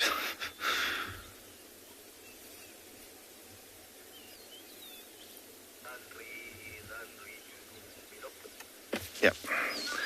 That's it. I'm afraid. Not coming to investigate the water burrow, which would be quite exciting because I have seen big males and females dig out warthog from their burrow, but the slot are not that interested in them this morning. I think it's just too hot, and for them to try and invest so much energy in something like that, try and dig something out, is probably just not worth it. A lot of tail flicking going on now from the one in the middle. I think also now that it's warming up, all these flies are starting to get a little bit too much. Myself and Owen are going to stay here. We're going to send you off to Lauren with her beautiful insects. We're going to see what else we can find this morning.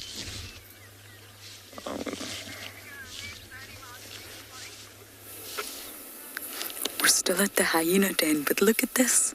One of my favourites. Dragonfly. Is perched.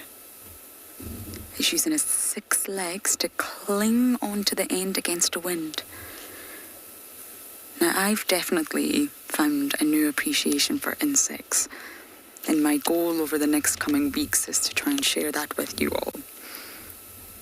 just how incredible insects are in all their shapes and forms and different varieties.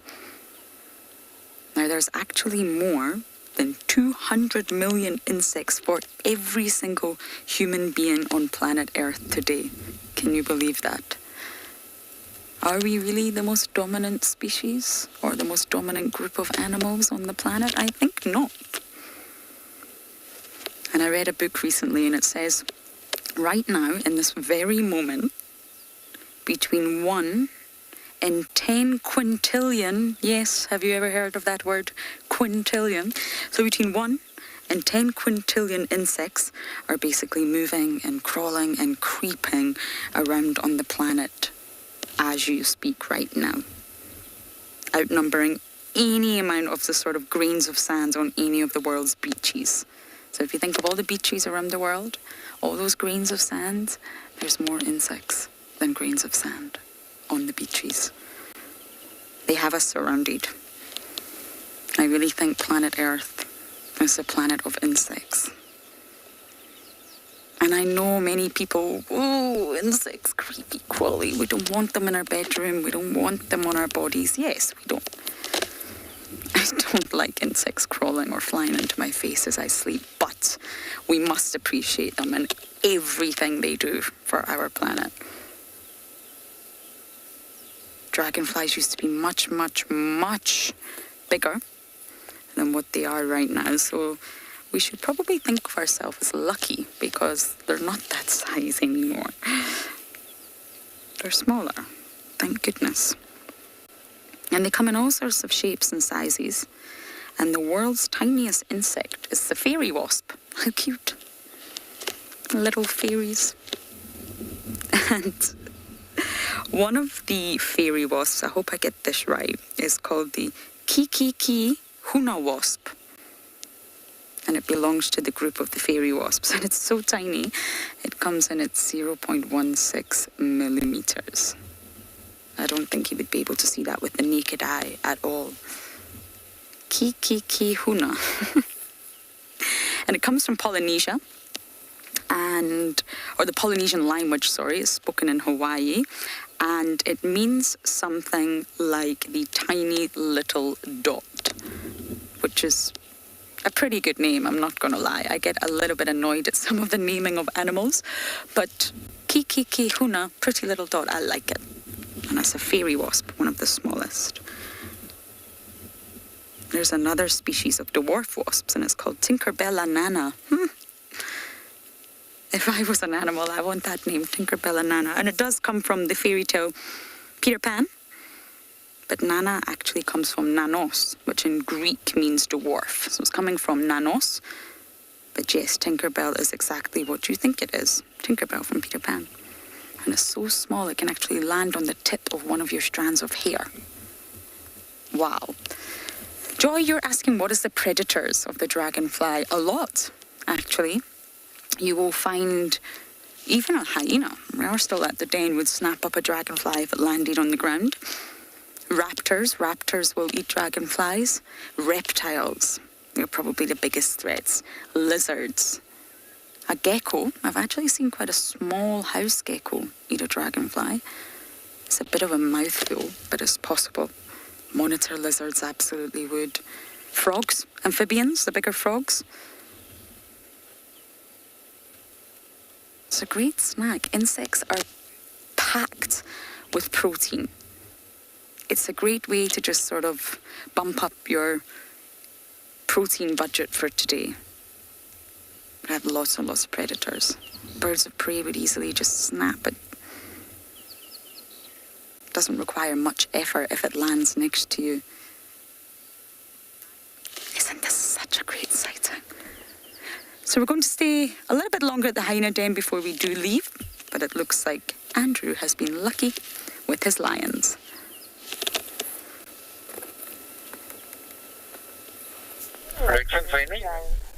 Live. Thanks, Lauren. Good luck with the hyena and the dragonfly. So as you can see, everyone here, it looks like we're all surrounded by this brood of lions. We come to reposition here, and they all just head our way.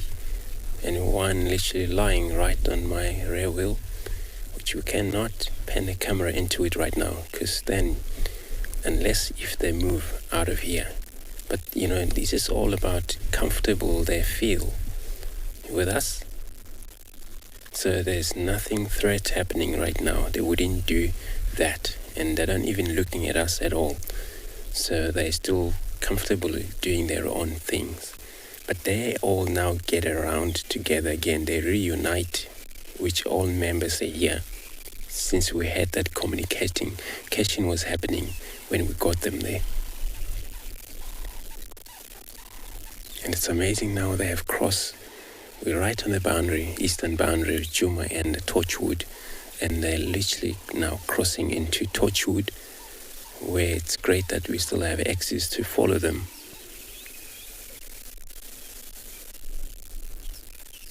Where to me looked like since we left them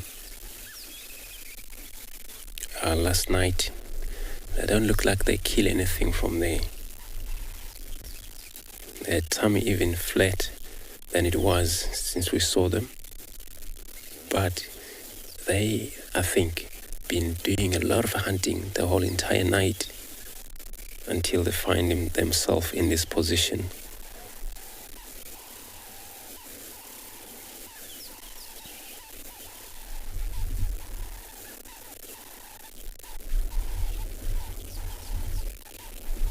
It's so cool that the pride, when they have to move, they move all together.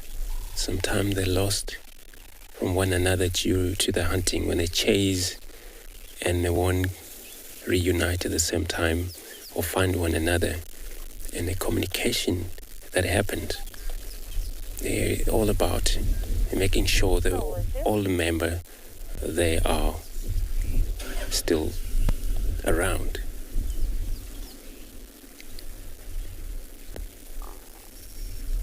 And for them, sometimes it's no mission, so there is no kind of a destination they need to reach. Especially the hunting situation, sometimes they can delay to get to somewhere because of getting interrupted by prey species that are around very much. We're going to try see the other one that they're on the other side.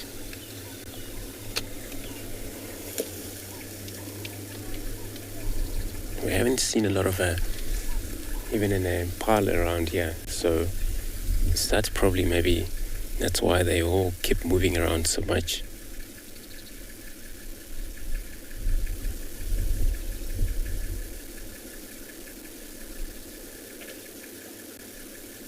Remember what makes cats to sustain, it's all about the prey species around. Because they need to hunt them, and there's no much of that antelopes and things, then there would be no joy having these cats. So I'm going to move forward to trying to reposition. We're going to stick with this pride here, since they're disappearing away from me, but it's not that they're moving away. They're just on the road, but it's a 3-vehicle here. I'm going to try to get ourselves a position so we can view them again.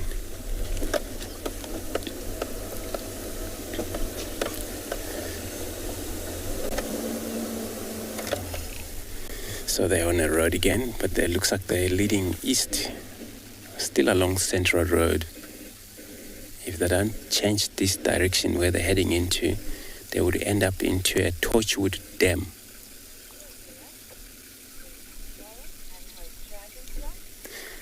So I'm going to spend time trying to be behind this bride while I'm sending you back to Lorraine with her Dragonfly.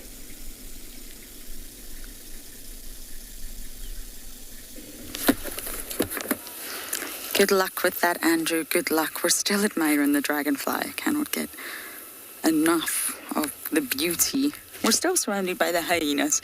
They're all snoozing now, though, outside of the den. But it's very sort of rare that you actually get to see a dragonfly stay still for so long. And why? Well, they're ectothermic. So They're powered by the sun. They're solar powered. And it's really not that warm. I put my jersey on, so it's probably waiting to get enough energy to soar into the sky. Now, I mentioned insects are so successful. Really successful. They're everywhere in all different shapes and sizes. And one of the main factors that contributed to their success many years ago is the fact that they can fly. So somewhere around 400 million years ago, they had a fantastic innovation to develop wings. Now that means that they could then reach nutrition in vegetation that's a little bit higher up. They don't have to climb.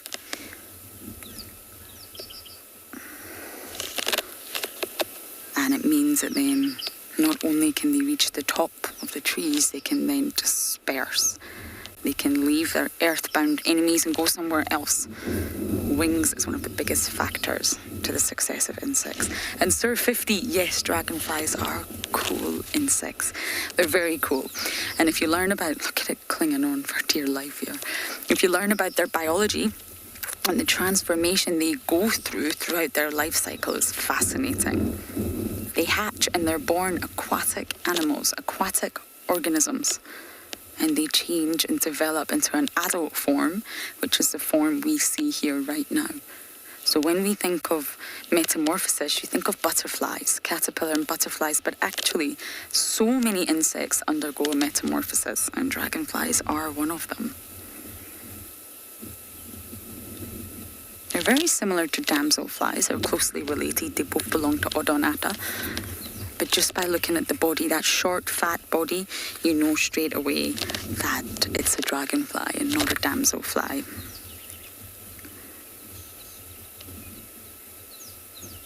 And at the point when insects developed wings, no one else, no living organism could fly. That's why they were so successful, able to get into every single ecological niche, every single habitat across the globe. No one else could get there.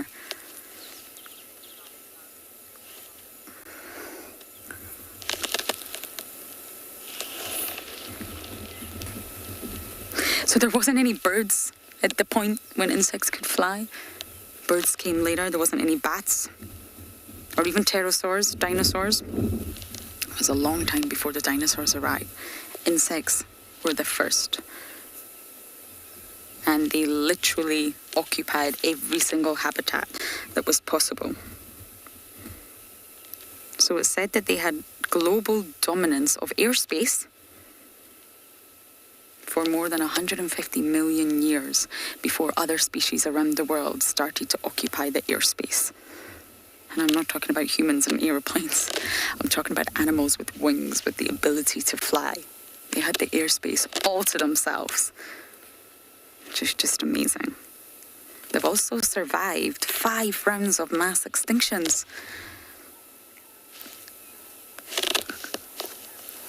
So 5 mass extinctions they've survived. And they're still here. We're still surrounded by insects, even ones that we don't see. We're surrounded. And we need them. A world without insects would not be possible for us. We really require insects. And sadly, due to the way that humans live, pesticides, pollution, toxic chemicals in the air, we're destroying insects at a rapid rate. And just look how beautiful this dragonfly is with these huge eyes you can see in 360 degrees. Look how precisely he's perched on the end of this branch here. The colours glinting in the light. If only there was sunlight, we could see it a little bit better.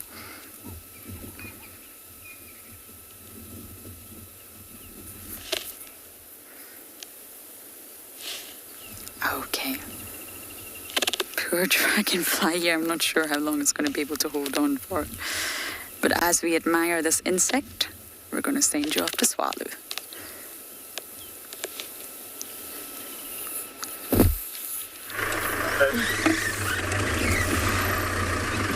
So we've just arrived at a bat-eared fox den, and the bat-eared foxes have just departed.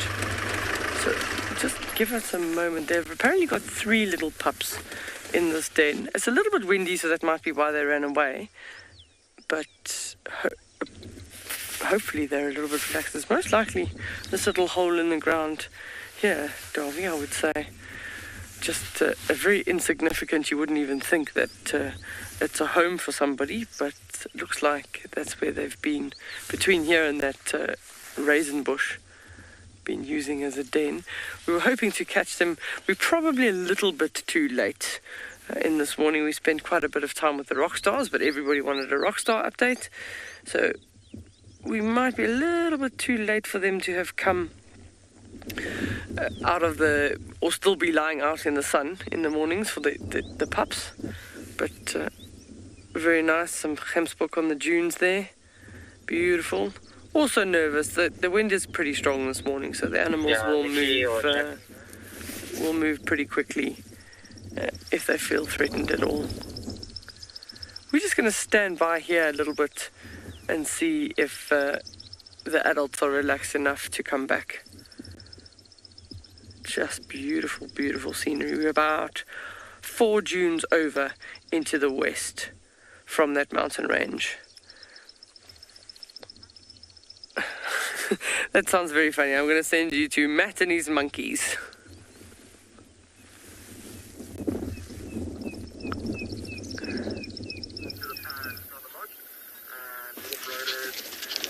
Welcome back, everybody. We've left those lions to sleep for the rest of the day and come across, in fact, where those lions were yesterday, a troop of monkeys. And in picture now, there's a tiny little baby Vervet monkey that's hopping around and jumping quite a bit. And further down the road, beyond the monkeys, are a troop of baboons, which is quite interesting. I've never seen the two together like this.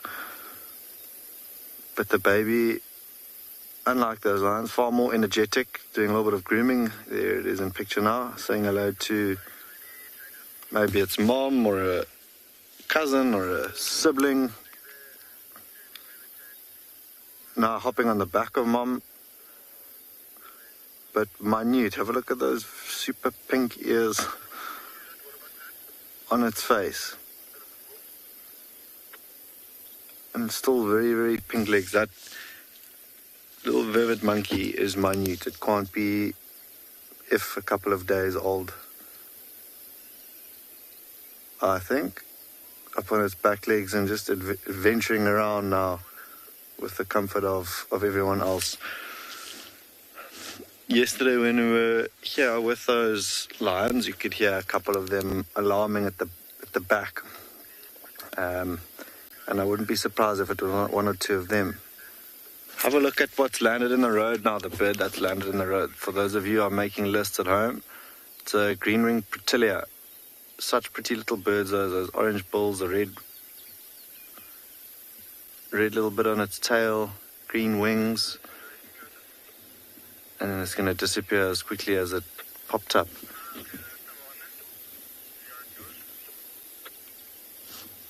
What a busy little spot this, with the baboons and the monkeys and the birds.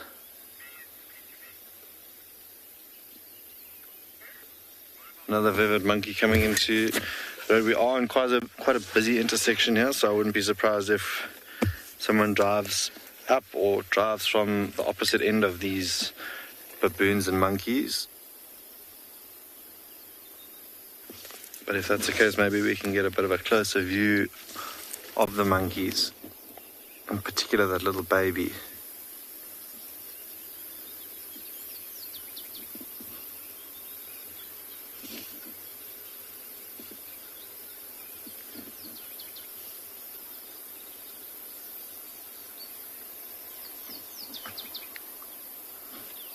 Is he jumping on the back? Have a look at this monkey running towards us now to see if it... Bernie, you're commenting on how cute these little monkey babies are. They are extremely cute. Both them and baboons, their offspring, are particularly cute. And just there where you can see it Now, in comparison to the size of the adults, tiny, super. Look, I can't even climb on the back of that adult there. It's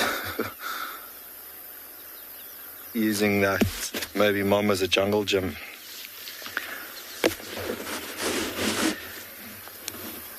But if you have a look at where all of them are sitting, all in patches of shade, it is piping hot here now on Phinda, and it's not even 8 o'clock, 7:30 in the morning.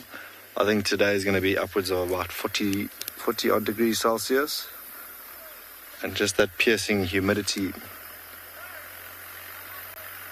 And it's going to drive a lot of animals to this patch of water here next to us.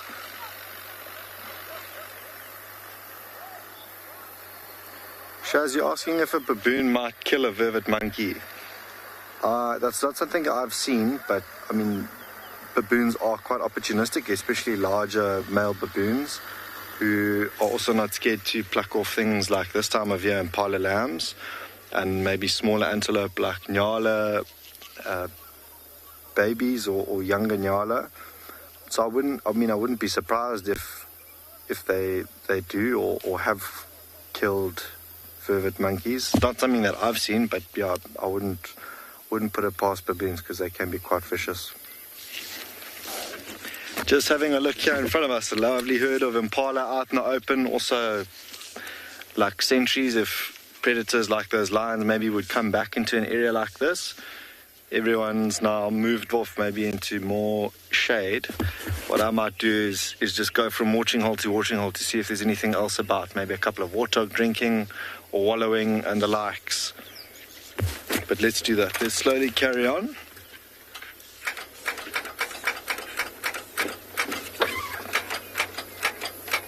If we can.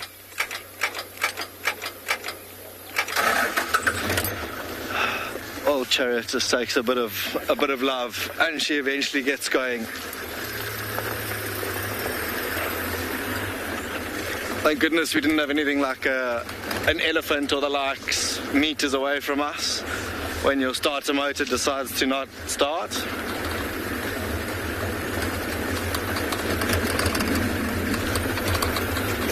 So what we're going to do is go back to that watering hole. I can see a couple of warthog in the distance there, a couple of monkeys running away from there as well.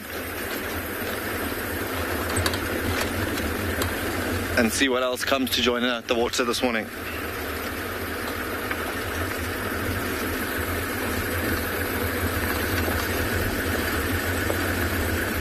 Really hoping there are one or two little piglets here as well.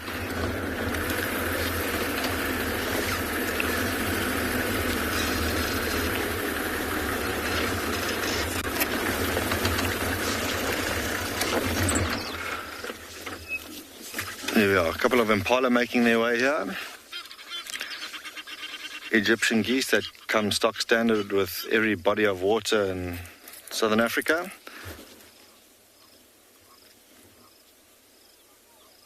One thing that we haven't seen that we typically can look out for when we are here are things like rhino, white rhino. Love these open areas in the west of the reserve. So Willie next door, I think these Impala are also going to have a drink of water. Just making sure the coast is clear first. So it's not easy to compete with these Egyptian geese who make a bit of a racket. But they too have also come down for a drink of water. Interesting to watch them drink actually, when they scoop their bills up like that and tilt their heads back to drink.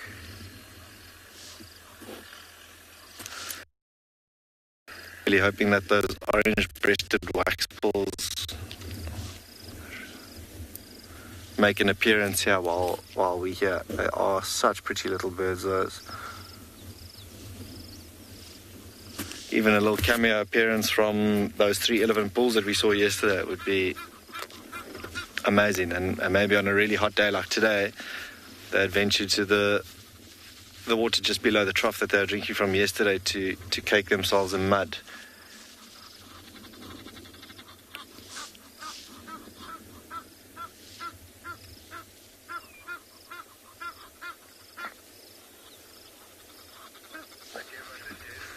This time of year, if it's not a red-chested cuckoo that wakes you up at an absurd hour of the morning, 3:30, 4 in the morning, it would be this. Have a look at these Egyptian geese.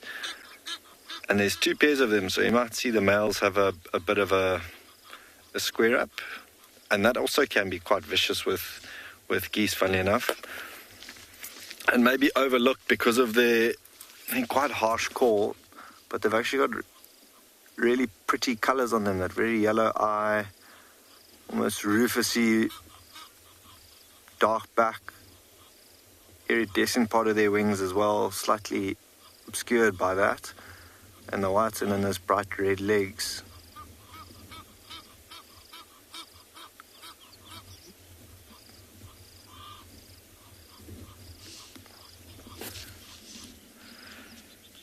There you go. The Impala have built up enough confidence now to put their heads down and have a bit of a drink as well.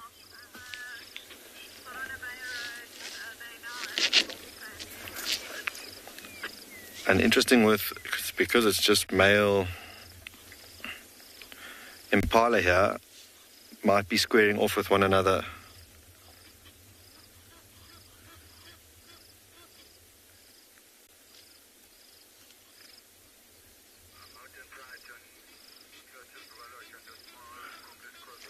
Egyptian geese, Nomsa, were from the Nile Valley in Africa. A very distinctive water bird with those very conspicuous eye patches, that yellow eye that I spoke of. But it's also known as the Nile goose, which, yeah, like I said, known from the Nile Valley in Africa, but has been formally changed to the Egyptian goose. But an unmistakable call that echoes through from, like I was saying, every body or patch of water. If it's not that, it's a hardy-da, or this time of year, the red-chested cuckoo, or also known as the pit mayfro, because of its call that you may hear. See how sort of on edge these impala are with one another. They are also obviously vying for dominance in amongst themselves. So everyone's, quite wary of where every other one is drinking from. But this particular chap that's closest to us has rather impressive horns. They are massive and very symmetrical. They open out at the top. But as soon as they put their heads down, they're just keeping an eye out on each other to make sure they're not going to get jousted by an unsurprising impala. Lovely with that reflection of them on the water as well.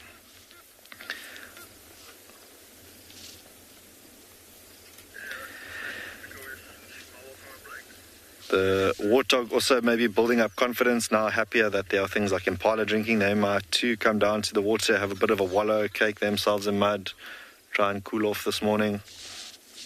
A couple of clouds lurking around, so it is relatively cooler than it was earlier when it was still exposed. But now there's almost like a truce being called with the impala. Everyone stopped now to have a drink.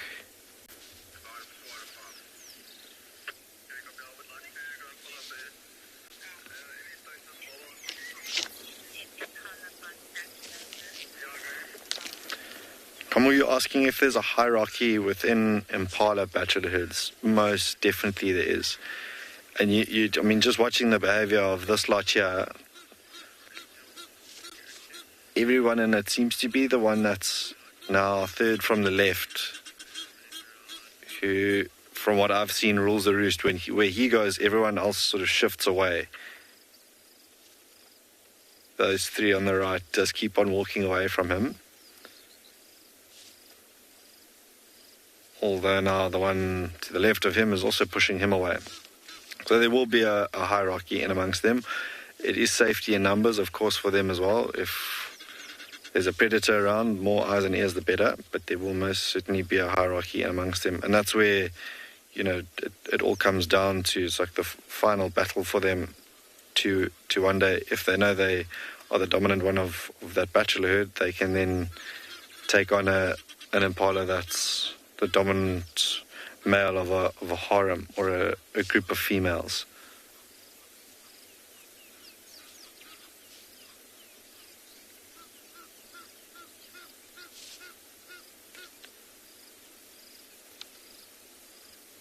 cannot believe the size of, he's now second from the left, closest to us, this Impala here.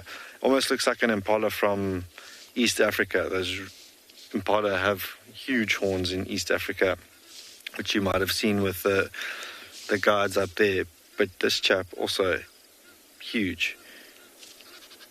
And I mean, it's not necessarily because he has the biggest horns that he's dominant. He might not have the confidence that one of the others has, but that set of horns certainly does put him in a good position when it comes to fighting with other males.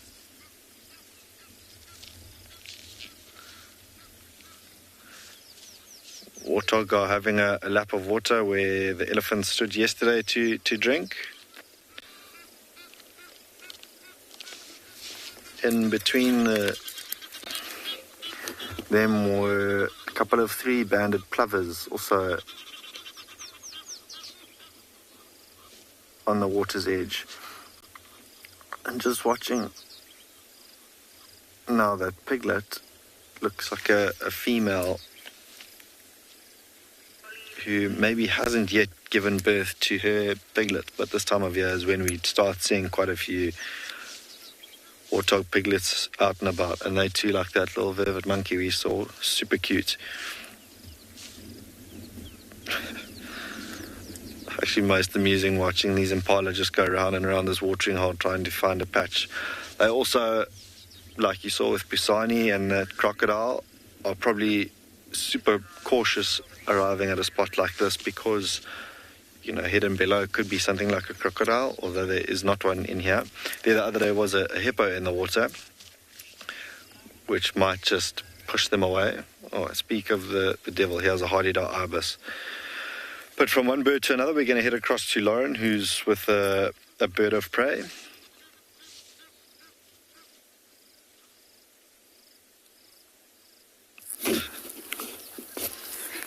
We have, oh my goodness, that's not Lauren, that's Henry. This is Lauren. We have Papa Wahlberg here. And this is the Wahlberg's monogamous pair that we normally find on Wahlberg's Nest Road. And there's 2 pairs. The other pair is the opposite, where the white morph, or the pale morph, sorry, is the mama. But in this pair, the dark morph is the mama. So this is the male. Isn't he just beautiful? And this is a pair that I don't think, now I could be wrong, and I'm always happy to be proven wrong, but I don't think they've been successful this year. If we can just go down the tree, Johan, if you just follow the trunk. It's quite far.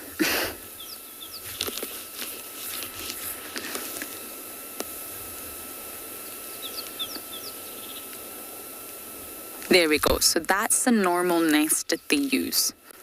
That's where we had a chick last year. So it's a little bit lower down. It's in the fork. But I've not seen any activity. Of course, it's very high up, and it doesn't necessarily mean we're going to see the chick. But I haven't seen mom feed or dad deliver any food in the sort of month of November that I was here. So if we go back up to the male, that is their tree, if you like. Of course, other organisms are going to use it, but Wahlberg's nest in the same nest year after year after year.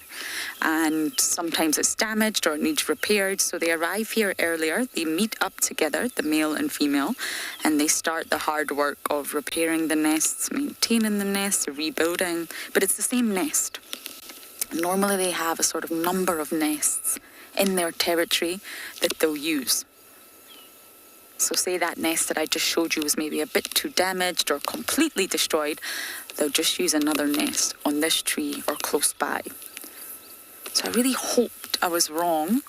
Niels and I managed to see this pair mating. It's fantastic. On a branch, mating. It's an incredible thing to witness.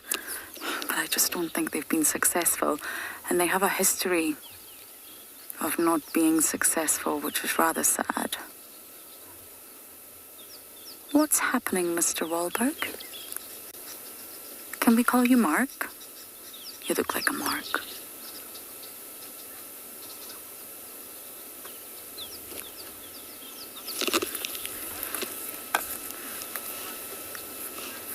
You're asking what do they eat? Wahlbergs are raptors, so they're birds of prey. And raptor comes from the word rapier in Latin, which means to seize.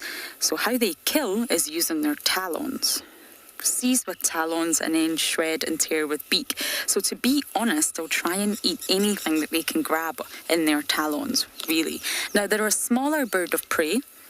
They're actually quite petite, especially with the likes of your steppe eagles and sort of martial eagles. They're very, very small, but they'll eat really anything that they can get in their talons, from small birds, doves, any sort of little summer birds, weavers, reptiles, snakes, lizards, even frogs, if they can get frogs in their talons. And they will snatch up insects, any insects that maybe land near them, especially dragonflies. That's quite a big insect that we were just looking at. So they're carnivores, they're birds of prey. Anything that they can grab in their talons, they will eat. The dark morphs are beautiful, but there's something about the pale morph that just makes them look so regal. They're just stunning. They come in different colour morphs. I don't think they have as many colour morphs as the tawny eagles, but they still have a range. I didn't catch that name, but I'm not sure if they're going to breed again this season. It's a summer sort of event. They come here to breed. And I've seen them mating, and I don't think they've been successful. I'm really not sure if they'll mate again. It's obviously still a bit to go. We're in the sort of heart of summer. There's still... Sorry, I'm going to sneeze. Bless me, sorry. I needed that. There's still lots of summer left, and I really don't know if they're going to mate or breed again. I think they can, and I'm really not sure. I haven't seen the female, but normally they stay in close proximity to one another. Not necessarily next to each other on the branch, but normally you can spot the female. So I'm really not sure in answer to your question.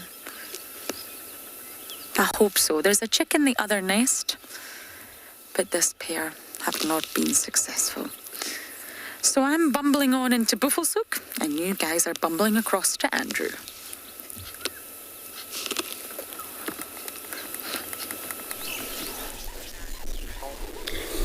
Thanks, Lauren. What we find now here, we have left the Prrivate line heading east. So quite a few vehicles was very much interested in that same sighting. So we come this far close to Buffelshoek Dam. What we find here, it's a Nyala, animals called Nyala. All you can see there, way in the bush. And they're well capable of being in a thicket sometimes in this drainage line system. This is where you normally find them. Nyala, spelled with an N, Y-A-L-A. So looking at the most female here, with all this beautiful color, yellowish, with the band spots. It looks like they all have a baby. I think they will succeed in breeding this year.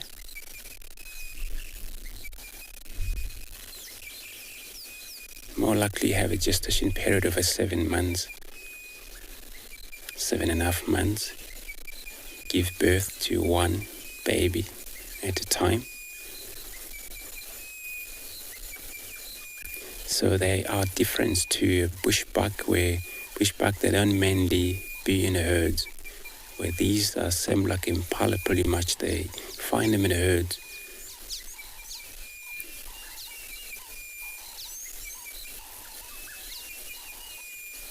And they are browser and grazer slightly, where they feed on leaves of these trees.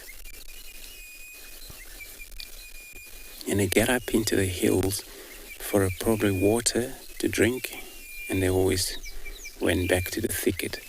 And they have very good sense of smell and hearing, sight. And even when they walk very carefully, that they don't really disturb a lot of bushes when they move. And that's why they still prefer to stay in a thicket for their only special diet, which is bushes and grasses. But that's where you find leopards would be also very much interested on being in a thicket, also trying to hunt these guys. And where they're in a group, they're able to spot or sense wherever it's around.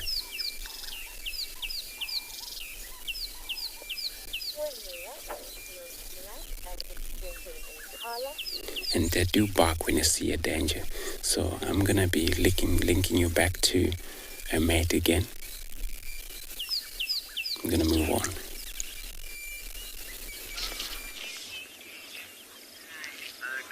Welcome back, everybody. Have a look at this mohawk on the warthog that's just arrived at the water. Definitely looked like he used Maybelline or some sort of volume strengthening shampoo this morning. Got some luscious blonde locks on the top of his head, being obscured now by a little herd of Impala that's come down to drink. They are far more confident. They just went straight to the water to drink, unlike those males. But let's see if Johnny Bravo has a bit of a drink, not a drink, a wallow this morning. There was a warthog that came down, had a wallow and then left. But let's see if either of these two decide to do the same. Typically drink first and then go sort of waist high and rub their backs and roll over around in the mud.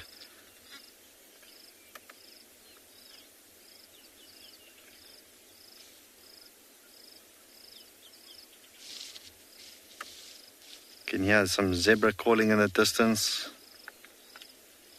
There's the odd grunt coming from these Impala as well.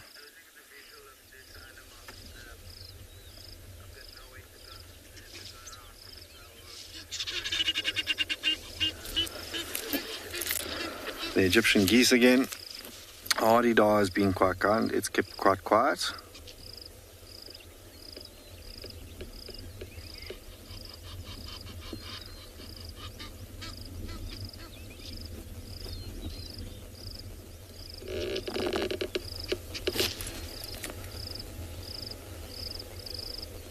But I'm really hoping now that all these warthog are emerging out of the thicker areas around this watering hole, that one of them has a couple of piglets.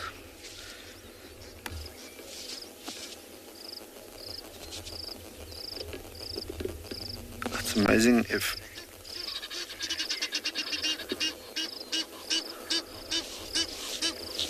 from one noisy bird, those Egyptian geese. We're going to head across to Lauren, who's managed to find some southern ground hornbill. Let's see what they're up to.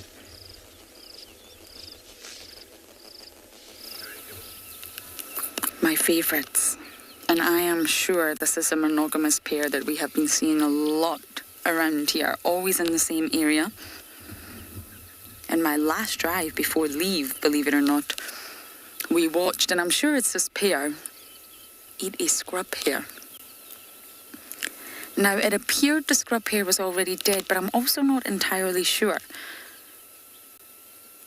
These birds, as beautiful and as sort of, they just look so elegant and wonderful. They're notorious for eating anything that comes their way. They're equipped with that huge beak. Every hornbill has a huge beak, but these have the largest. And they'll eat squirrels, scrub hares, large frogs, snakes, large snakes, birds. They'll smash open tortoise's shell with their beaks. They're incredible. Now, we didn't see these guys kill the scrub hare, but I looked back at my photos and it's a very fresh kill. I think they did. They somehow managed to catch it and just tore it to shreds with their beaks. They're incredible.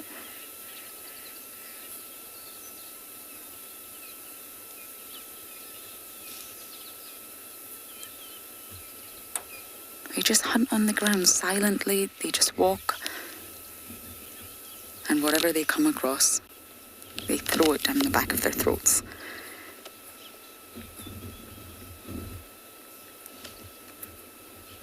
Now, Now, as many of you know, they are listed as vulnerable by the IUCN, that body, the international body that classifies endangered animals. And in South Africa, at least, they're classified as vulnerable.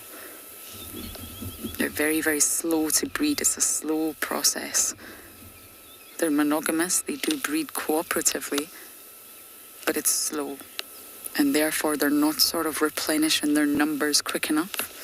And that's why they're listed as vulnerable. They're in decline.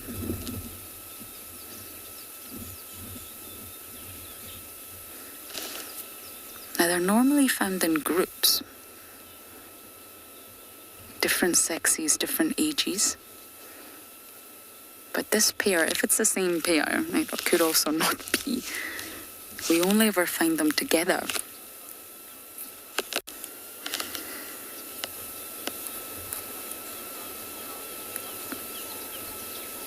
Dr. Rocky Balboa, one of the greatest names. You're asking what is the red pigment? It's actually skin, so there's no coverage of feathers there. And it really helps to sort of identify between adult and juvenile. Juveniles are actually yellow in that fleshy part. So it's skin, and normally red colours within the animal kingdom come from carotenoids. So when it's a darker colour, normally it's from melanin, pigment, but I imagine this is from carotenoids in their skin, and it gives them that bright red appearance. So the males have a completely sort of red throat, if you like, from the chin stemming downwards towards their chest, whereas the females have a blue patch. So if you're able to get a good frontal view of them, you can tell the difference between male and female. And the youngsters are completely yellow. So every patch of red that you can see on these individuals will be yellow when it's an immature grand hornbill. And then it sort of reddens as they get older. And it'll be from carotenoids. That produces your oranges, your reds, and your yellows.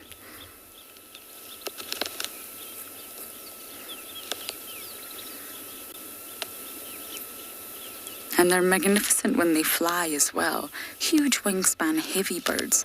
So they're not the most graceful flyers, if you like. They absolutely can fly. But because they're heavy, they need to sort of land on branches that will support their weight. And it's very energetically costly to fly when you're that heavy.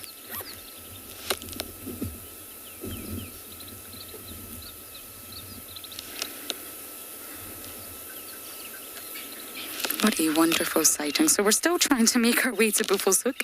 Maybe one day we'll get there. But for now, we're going to send you back across to Andrew.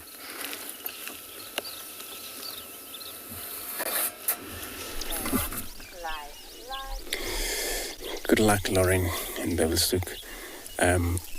We on Buffelshoek Dam also. We got a few hippos here resting in there.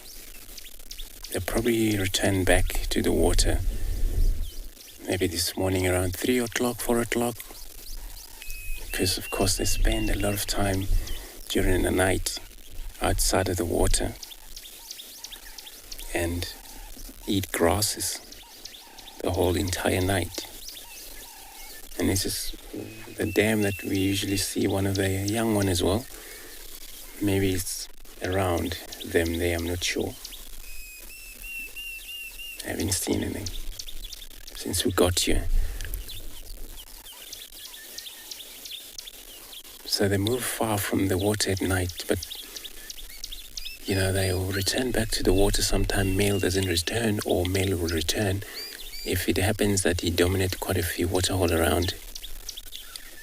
More likely to switch to another waterhole. The dominate, it's always about dominating females in a waterhole. But you do come across those, a single bull, that don't really dominate, or they don't have a female, but they can dominate waterhole. When they lost the fight, all they do, you have to move out of their females, and the new dominant male come in. Where sometimes they can't, kind of like very stranger behavior. You come across those bulls, especially when they're on land. They don't really tolerate any company, or they're really dangerous animals, hippos, whether female or male sometimes, especially when they're outside of the water.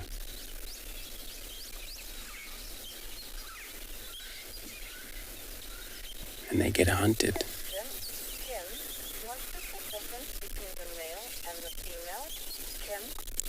Kim, you want to know the difference between a male and a female. So the male has got a very big head. Even you don't see the whole entire body, but sometimes you can tell by looking the capacity of the skull, and you can tell the difference from there. Usually male would be separate away from, if it's ever a female, there's a chance you see him far slightly different. So they all combine together and they all different age. So it looks like a female and they quite a few difference of a young one. But when they're outside of the water, also the body size for the male is bigger.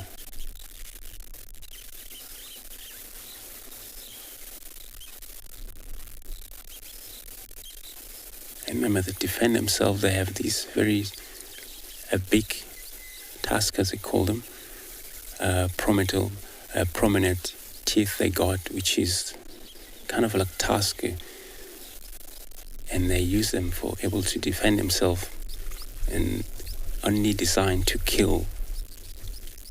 They don't use them to feed or anything. Especially when a fight between a male, two bulls. Whoever lost the fight get out there injured, very bad. Results of go die if it happened.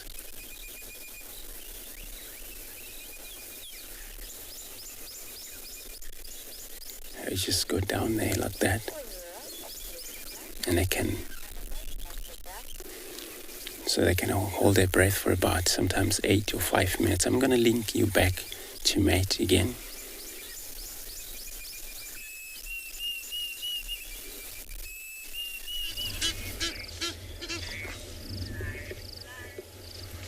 Welcome back, everybody, to Phinda, where we've got now a lovely big herd of kudu joining us here at the watering hole.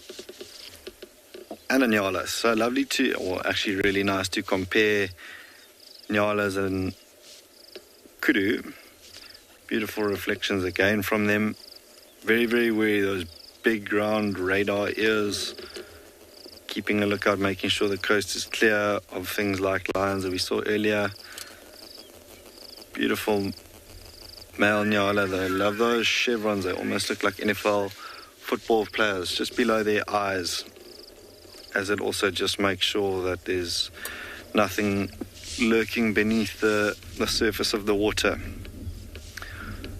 But they just gain confidence from each other and make sure that because one of the other species is drinking, that it's okay for them to do the same thing, and all slowly but surely come down to drink.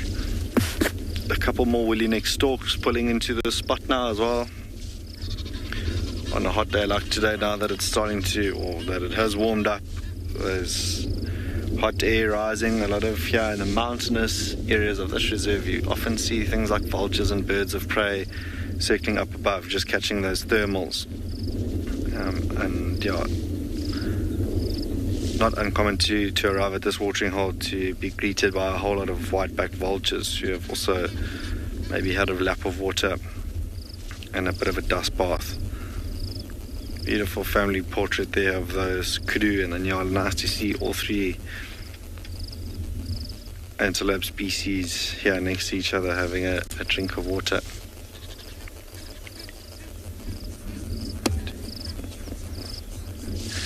Hey kudu, we saw quite a large male kudu or kudu bull on the wall just behind the monkeys earlier, but not part of this herd of kudu. They came from directly behind where they are now, almost out of nowhere. And to sit here on a hot day like today, I think would be super productive, probably throughout the day.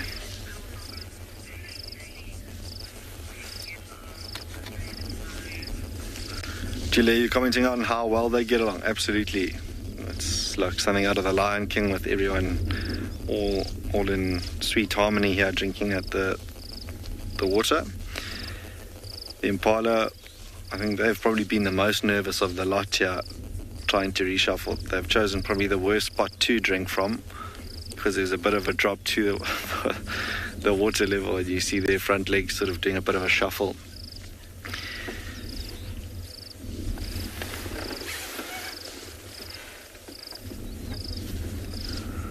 Nyala's had its full with its long furry coat, probably warms up a little bit more than the Impala and Kudu, so probably going to disappear into thicker vegetation down below, closer to the dried up watering hole. It's typical vegetation. The Kudu might venture off back to the right, up into the mountainous areas, which is their favoured habitat. And then the Impala will probably just continue back down to the dried up watering hole, where they too might have a little bit of a feed and then rest during the heat of the day, or find a lovely little shady patch. But spectacular to see all three of them at the same place.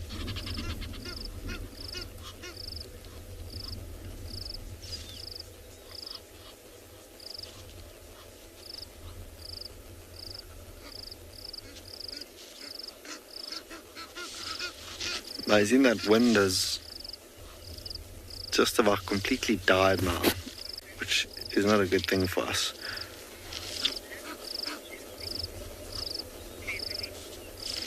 Beverly commenting on the Nyala, who's now disappearing from us. Very majestic Nyala bull. Not sure if you've ever seen them do that lateral display that they call it, where that white hair in the back, they'll raise that and they walk really, really slowly past one another, unlike those Impala that we saw, who probably will just go straight into the locking of the horns. Those Nyalas will do that lateral display, so it's almost like a runway for Nyala, when they walk slowly past one another, size one another up, and see who the bigger and the prettier of the two is, and then walk away. They can lock horns, which every so often can end fatally for one of them, but they prefer to just do a little bit of a display of their prettiness and then walk away. But a very majestic Nyala bull. That nice to see him actually out in the open here drinking.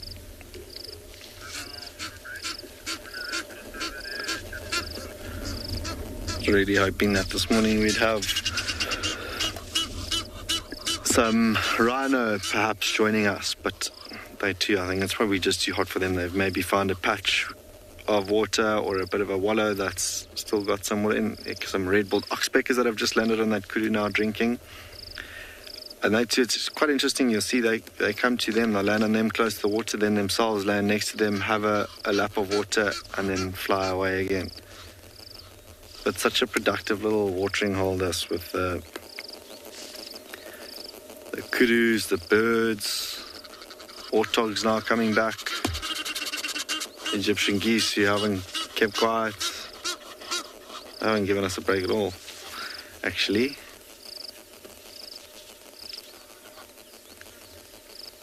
Like some lesser striped swallows coming down for a drink as well.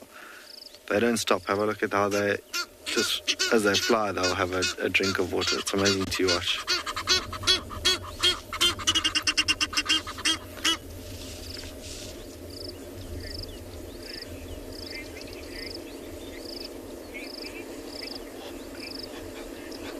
Benny, Egyptian geese are really distinctive looking. I think if you spend enough time with them, just that noise might be enough to shy away from their prettiness, but they are super pretty. And as they walk now, you see that iridescent sheen on their wings, that bright green sheen on their wings. But that constant call of theirs is literally something that you hear everywhere in South Africa. And it can take away from their prettiness, but they are really pretty looking birds, those, for sure. And they don't stop, Benny, they really don't stop. Even at swimming pools, funnily enough, you'll find them dotted all over the place.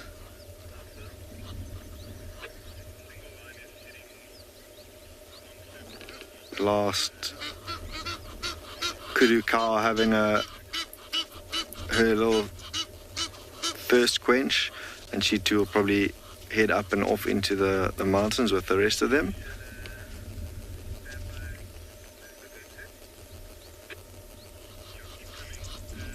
You can also, in amongst the calls of the geese, hear those red-billed oxpeckers on the back of that kudu. It's quite a harsh, sort of scratchy call that they have, but they can often lead us to things like herds of buffalo, white and black rhino.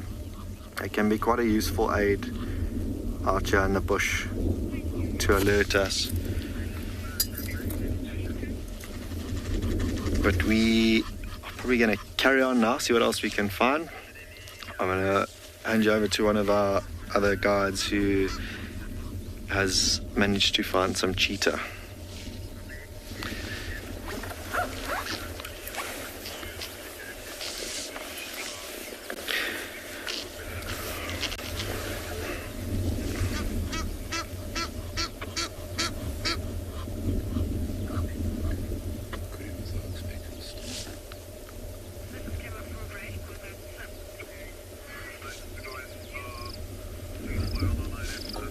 Kudu now walking away.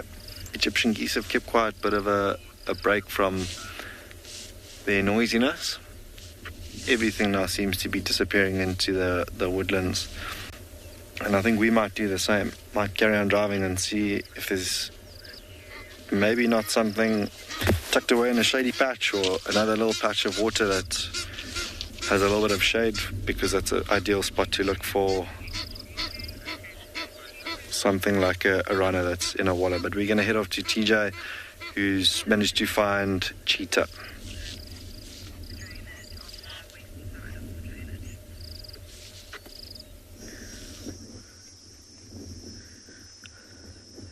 And the boys are back in town.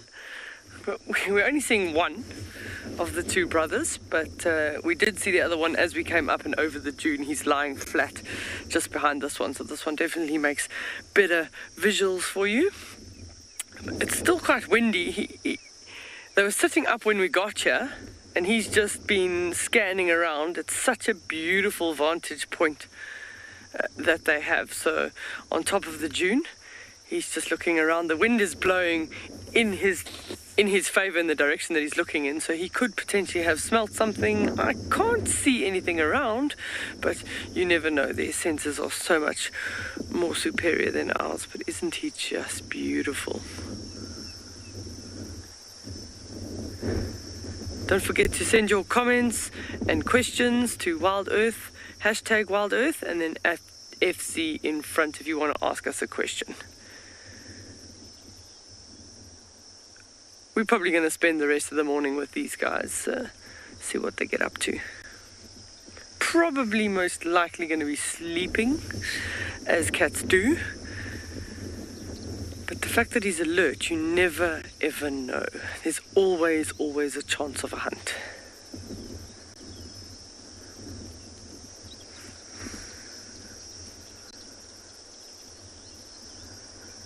This is actually one of their favorite spots. I can't count how many times I've seen them up here. They have a set route. These two gents have a massive territory that they actually cover.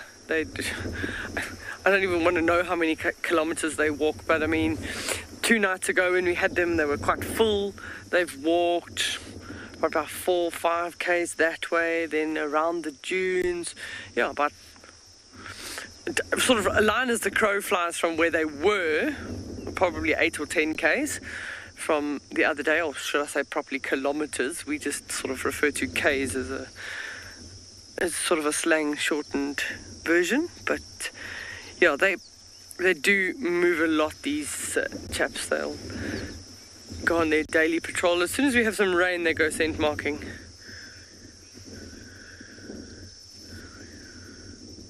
Storybooks is asking, what is the strangest thing I've seen them eat? Now, I really have to think about that. I haven't seen them eat a bat-eared fox, but I've seen them definitely rough up a bat-eared fox that it was all teeth and fur and a complaining bat-eared fox. And I don't think that they intended on, they didn't hurt the bat-eared fox. They eventually just left him alone. But I don't think the intention there was to eat it. So that's probably the strangest thing that I've had with cheetah. But as far as eating goes, probably only normal things. You know, sometimes you see the cats eating grass, and that's to help aid the passage of digestion. But I'm just trying to think. Nothing unusual. I've seen them eating warthog and ostrich, zebra, springbuck, hartebeest. I think sometimes that's actually quite impressive. It's just the sheer size of what they can take. These two gentlemen can easily take down an adult Gemsbok bull. And, well, I say easily, and that's probably not fair on their behalf, because it's not actually easy to take down a Gemsbok, but they've just got enough skills that they have managed to do that. Just sitting beautifully there in the perfect arch of the terminalias, the silver terminalias, which, as we spoke about the other day, are on the top of the dunes. We're going to send you to an update on the lion with a hippo carcass, because he's just about to go to sleep, but we'll stay here to see if there are any more updates.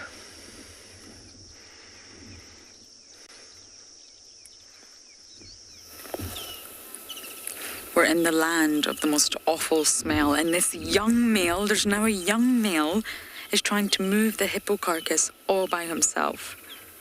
Now, I don't immediately recognize this young male, but it must be one of the Talamati sub-adults. It has to be. Because over to the left, Johan, we've got Darkmane. He's still here. Don't worry, Darkmane is not going anywhere. You can see he's just resting. There's someone else guarding the carcass, someone that he trusts, which is why I think it's a Talamati young male, and he knows that he can just rest for a while. He probably wants to get away from that pong. So there's now 2 lions on the carcass and a quintillion vultures. Now that I've learned that word, I'm not going to stop using that word. The woodland kingfishers are going crazy in the background. It's mostly white-backed. At any carcass, they're the most numerous. They're the ones that create the feeding frenzy. They're very vocal, they're noisy. And just over to the left, we have 1 hooded that I can see so far. 1 lone hooded vulture.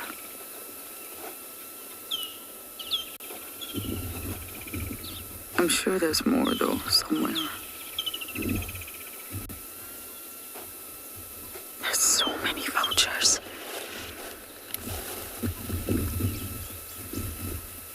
And once again, I'm going to repeat myself. I'm just surprised there's not a hyena in sight. At any large carcass like that, we've had hippo carcasses before, or even buffalo. Normally there's a hyena or 2 just on the periphery, lying in wait.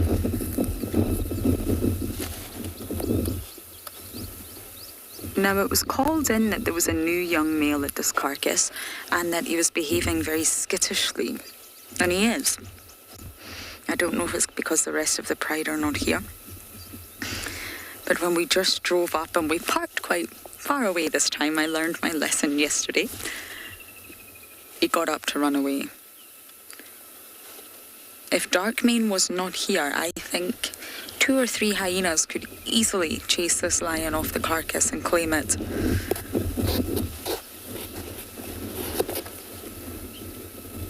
Annalise, I don't know the full story to the hippo, but I believe it died itself, natural causes in the water.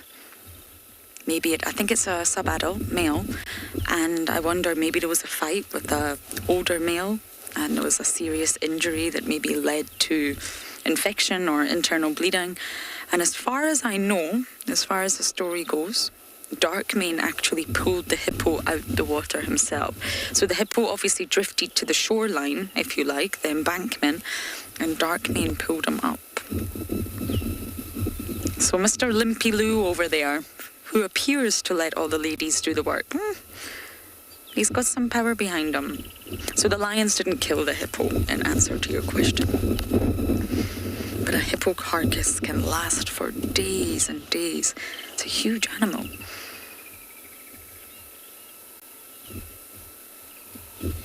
And with the vultures, different species rely on different senses. You'll always have a primary sense. Now, it's not necessarily your eyes or your ears, of course. Animals in the animal kingdom have different senses. Some rely on vibrations, some rely on scent, chemical cues.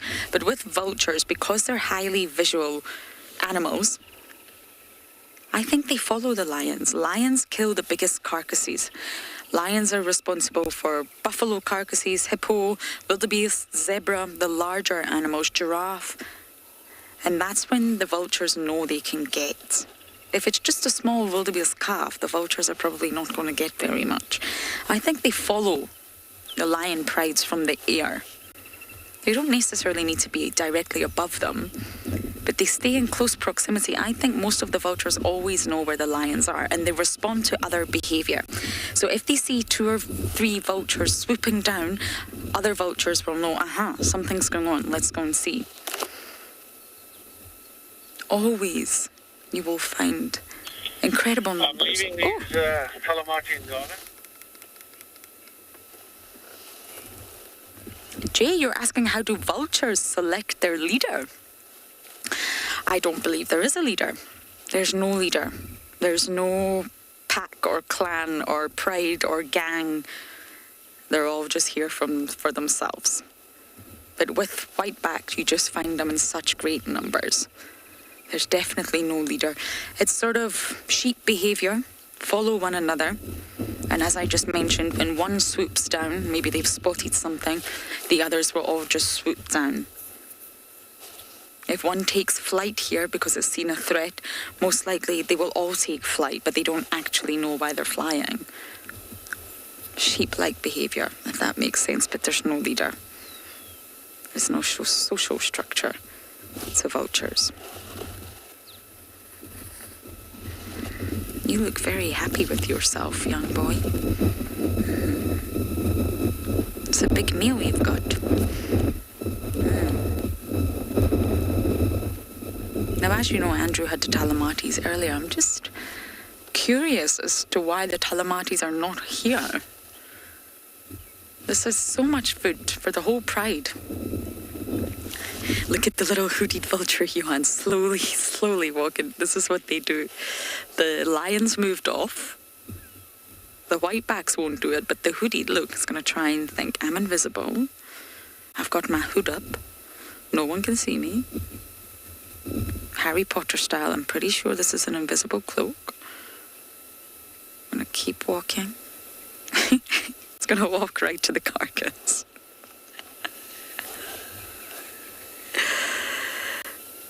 Oh, he's almost there.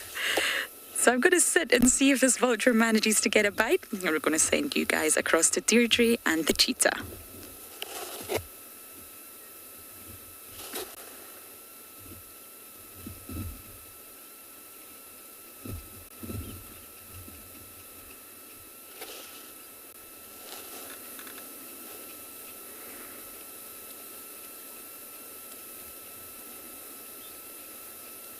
Oh, apparently you're not going to Deirdre. Apparently you're still with me.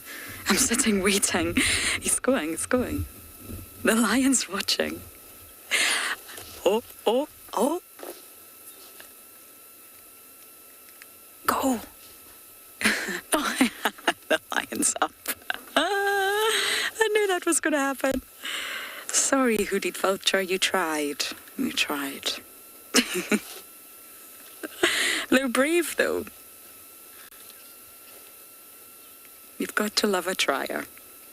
But that young male is thinking, no one is getting any of this.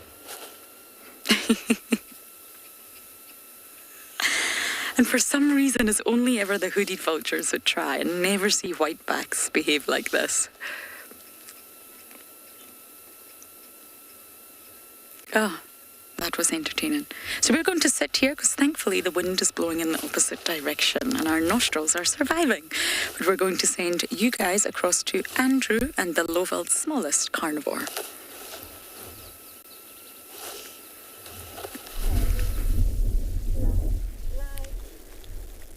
Good luck, Lauren. So we now find a dwarf mongoose. They're active out now already. They are diurnal animals. They only forage during the day. At night, they ought to be sleeping in one of these termite mound hole. I see them running around like this, and it means that they all realize that it's already sunlight, and for them to come out to able to forage. They would hunt around for an insect. It's possible that they will sometimes kill snake as well. Beetles, centipedes, and that's what they would eat. And it's just two of them. It means that could be more around here. And there are dwarf mongoose. Grooming each other. When they parasite, fleas, pretty much ticks.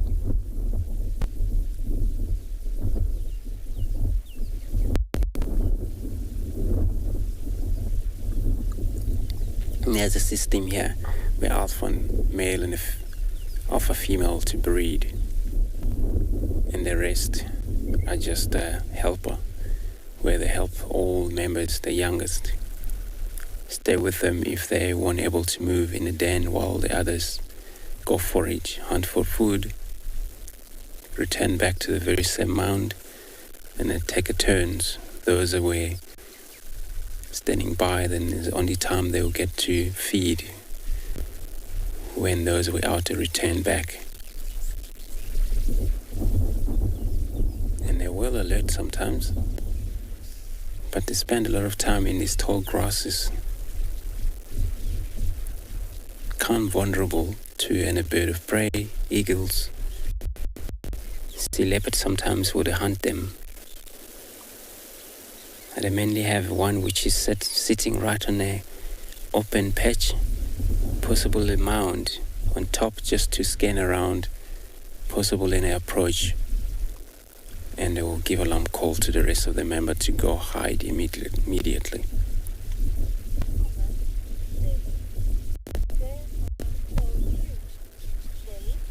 Shelly, you're right, they're so cute animals.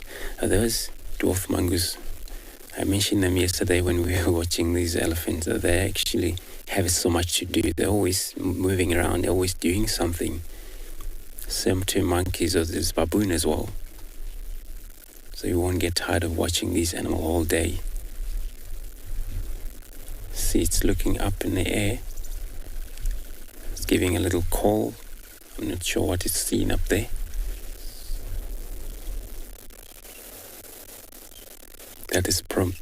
This one is probably the guard, which is watching out, where the rest are scattered all over in this bush. So once they receive a call as a warning, they don't have to run back to that position of this one. Wherever they are, they're just going to hide. If they're in the open, they're going to run into the cover for their own safe.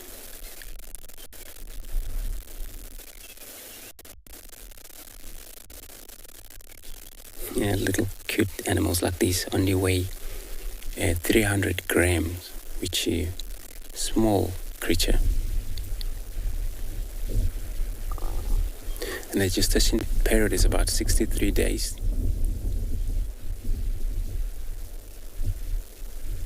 And they give birth to about 2 to 4 youngest, depend.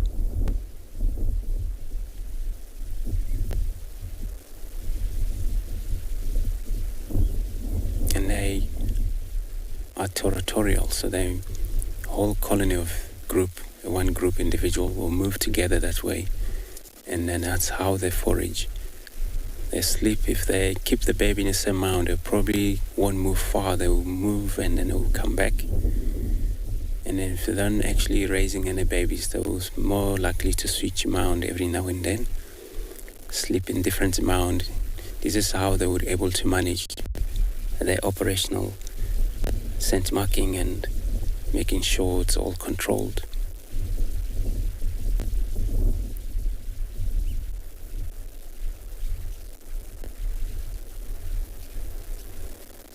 And they have a good relationship with the hornbills, which is the hornbill. The relationship is this way where the hornbill will look out for a safety. So a bird will spend time with this animal. So the benefit for the bird is to receive insect which disturb by this animal. And while the bird is sitting on the branches on top of the tree watching for any movement, at the same time would watch up in the air for a possible bird of flight, which is most a raptor. And if it's ever that bird spot one of those, would give alarm call for these mongoose to go hide. And it happens if that bird know exactly which mound they have slept last night. They will get around there as a maybe 2-3 bird at the same time, hornbills, and they will call out for this creature to come out. This is now sunrise, everyone get up.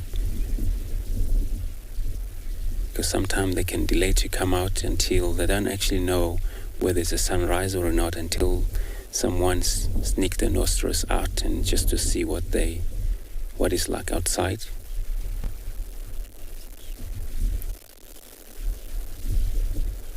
But it also, for them to come out, they don't just come out. They gotta make sure it's safe, nobody waiting for them.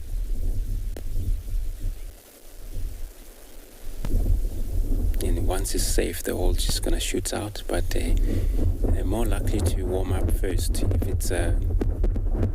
it's a beautiful sunrise, they're all just gonna warm up, and before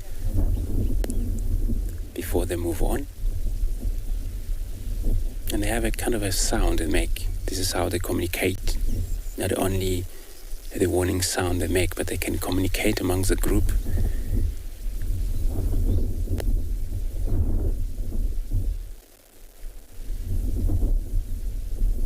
So they scrape the ground for possibly insects we talk about. It's anything from crickets. Usually if they ever enter somebody's garden, they will deal with anything that damage the garden, but then they will damage your garden as well. All you see all soil has been disturbed, and all you're gonna do a lot of repair there, but then you won't worry anymore about any crickets eating your grasses.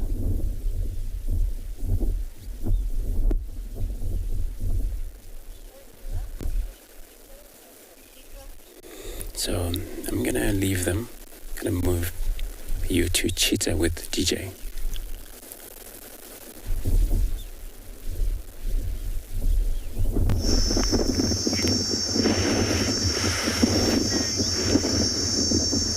So we've just changed position, and now we've got a much better view of the two boys. So the one, he's still smelling on the wind, having a look around, seeing what's out there. The other brother that's lying down he actually looks quite miserable. He's like, he doesn't want to be in the wind. Yeah, he's not as alert. He definitely wants to be snoozing now. So I suppose for them, they don't have to worry too much about other predators. They've obviously got to be alert about lion and things like that, but they can generally rest easy at this point in time of the day, because a lot of the other predators are also lying down. It's starting to get a little bit warmer, but always on alert for the opportunity to potentially find some food. So nice close-up view of all those beautiful, beautiful spots, and you can actually see how long and streamlined their body actually is, and possibly a nice sort of, we're close enough, we can potentially see how thick their tail is. That's sort of the rudder or their steering mechanism that they'd use when they're hunting at speed. Oh no, we're going from alert to dropping our head to potentially snoozing. Not wide awake anymore, that's for sure.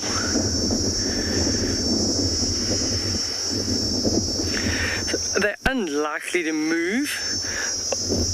Well, other than that, that's a movement, I suppose. But what I mean by move is move a long distance from this position until the afternoon, until it starts getting a little bit cooler, possibly a little bit darker, and then there's the possibility of a hunt. Darby, can you get on the feet there? He's that front one. You can actually see the underside of the foot. It's a little bit difficult. Okay, behind the grass. Sometimes you can actually see how hard the underside of their pads are. Often people would assume that they would feel like your pet at home, like a dog or a cat at home, but they actually will be really, really hard. The cheetah's, the base, the main pad is actually relatively hard compared to what your cat and your dog at home would have.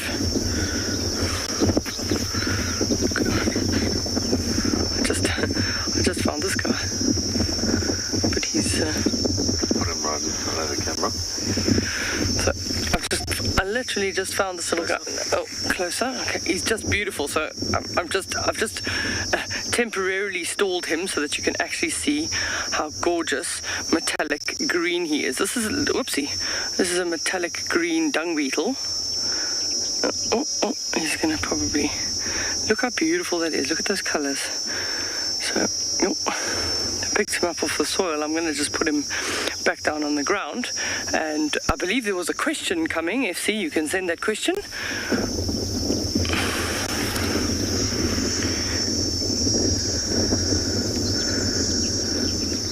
Oh, he's just fast asleep.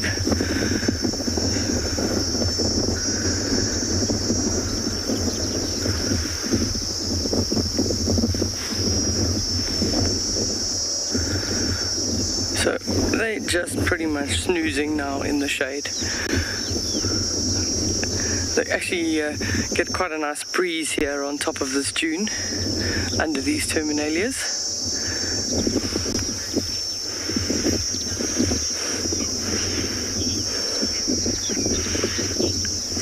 So Nundi's asking the question, is it true that the wind messes with the cheetah's senses? Absolutely, because it's quite strong coming from one direction, which would help them in one way, in that if there's prey that is upwind of them, they will then smell that prey, and it might help them actually locate food. But from a point of view from them, or even prey items, if the wind is very, very strong, it takes away from some of their other senses. There's so many other noises going on around them that it probably affects their hearing, so they don't necessarily hear as well. When the scent is dominantly coming from one direction, if there was potential threat like a lion or a hyena or something for them, and it comes from downwind of them, then the wind can affect them in that way, in that they don't know or they can't smell a threat coming. Just thinking about how comfortable the sand must be. I mean, lying down on the sand is actually quite comfortable. It's like a nice little mattress. So I'm going to send you across, while these guys are having a snooze, we're going to send you across to Lauren with her lions.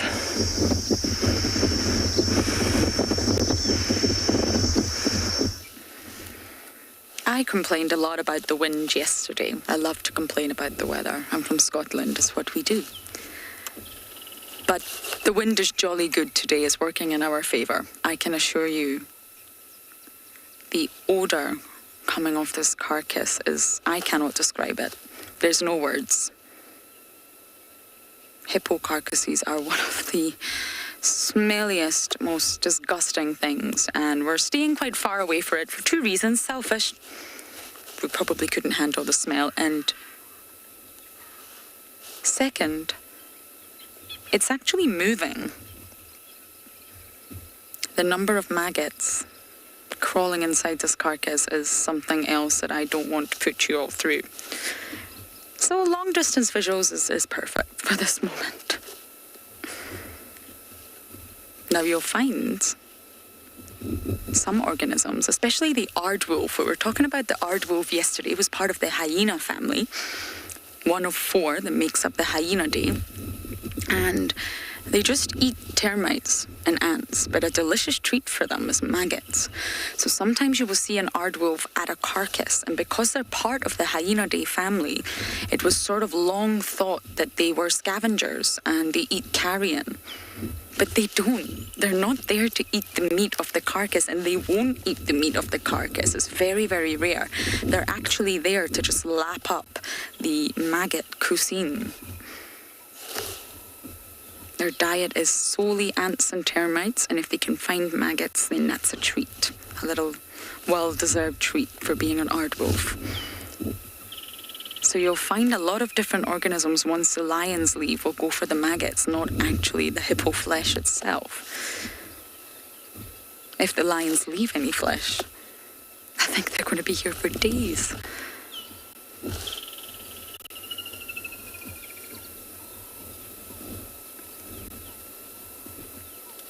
It's such a surreal sight to just watch, to just sit at this dam. I don't know if I mentioned this already, but this is Nyala Dam in Buffelshoek. And to watch everything that is going on around.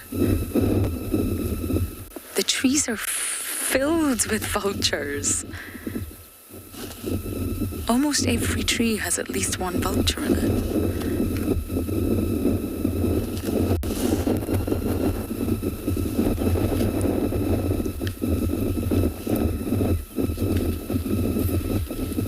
Kizzy, you're asking about carcasses exploding, and I believe that's due to gas that builds up inside the carcass. They're not just spontaneously combusting. And I've never seen or heard that happening from a hippo, but I'm sure if any of you have any examples of that happening, you will share with me.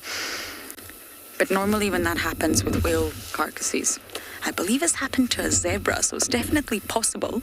And it's just from all sorts of mixture of gases in the stomach that are, of course, expanding, and it causes the carcass to rupture and essentially explode.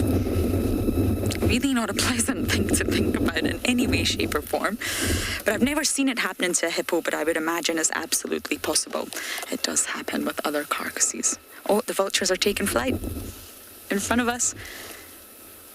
Go, Johan, go, go. Yeah. Bird challenge. They're all taking flight. They're all riding the thermals. One by one, see sheep behavior. They're just all following one another. I don't think they'll go too far, but they're riding the thermals. Would you look at that? Sky filled with vultures. Now, what I mean by riding the thermals is because just like the ground hornbills, the vultures are very, very heavy birds, and it takes a lot for them to fly. If they were just to solely use flappage, as I like to call it, relying on their wings, which are very, very long, to fly, that's really going to use up a lot of energy. It's going to be a lot of work. It's not going to be easy whatsoever. Whereas if they ride the thermals, they're actually using them to sort of facilitate a really low energy flight mode. So they're using basically pockets of warm air that's rising. Warm air rises, cold air sinks. It's a sort of circulation of air. And it's happening when there's enough heat from the sun. And the sun's slowly starting to break through. We've got blue sky, so it must be warming pockets of air which are rising. And it provides enormous lift. So for a heavy bird like a vulture wanting to fly, by riding the thermals,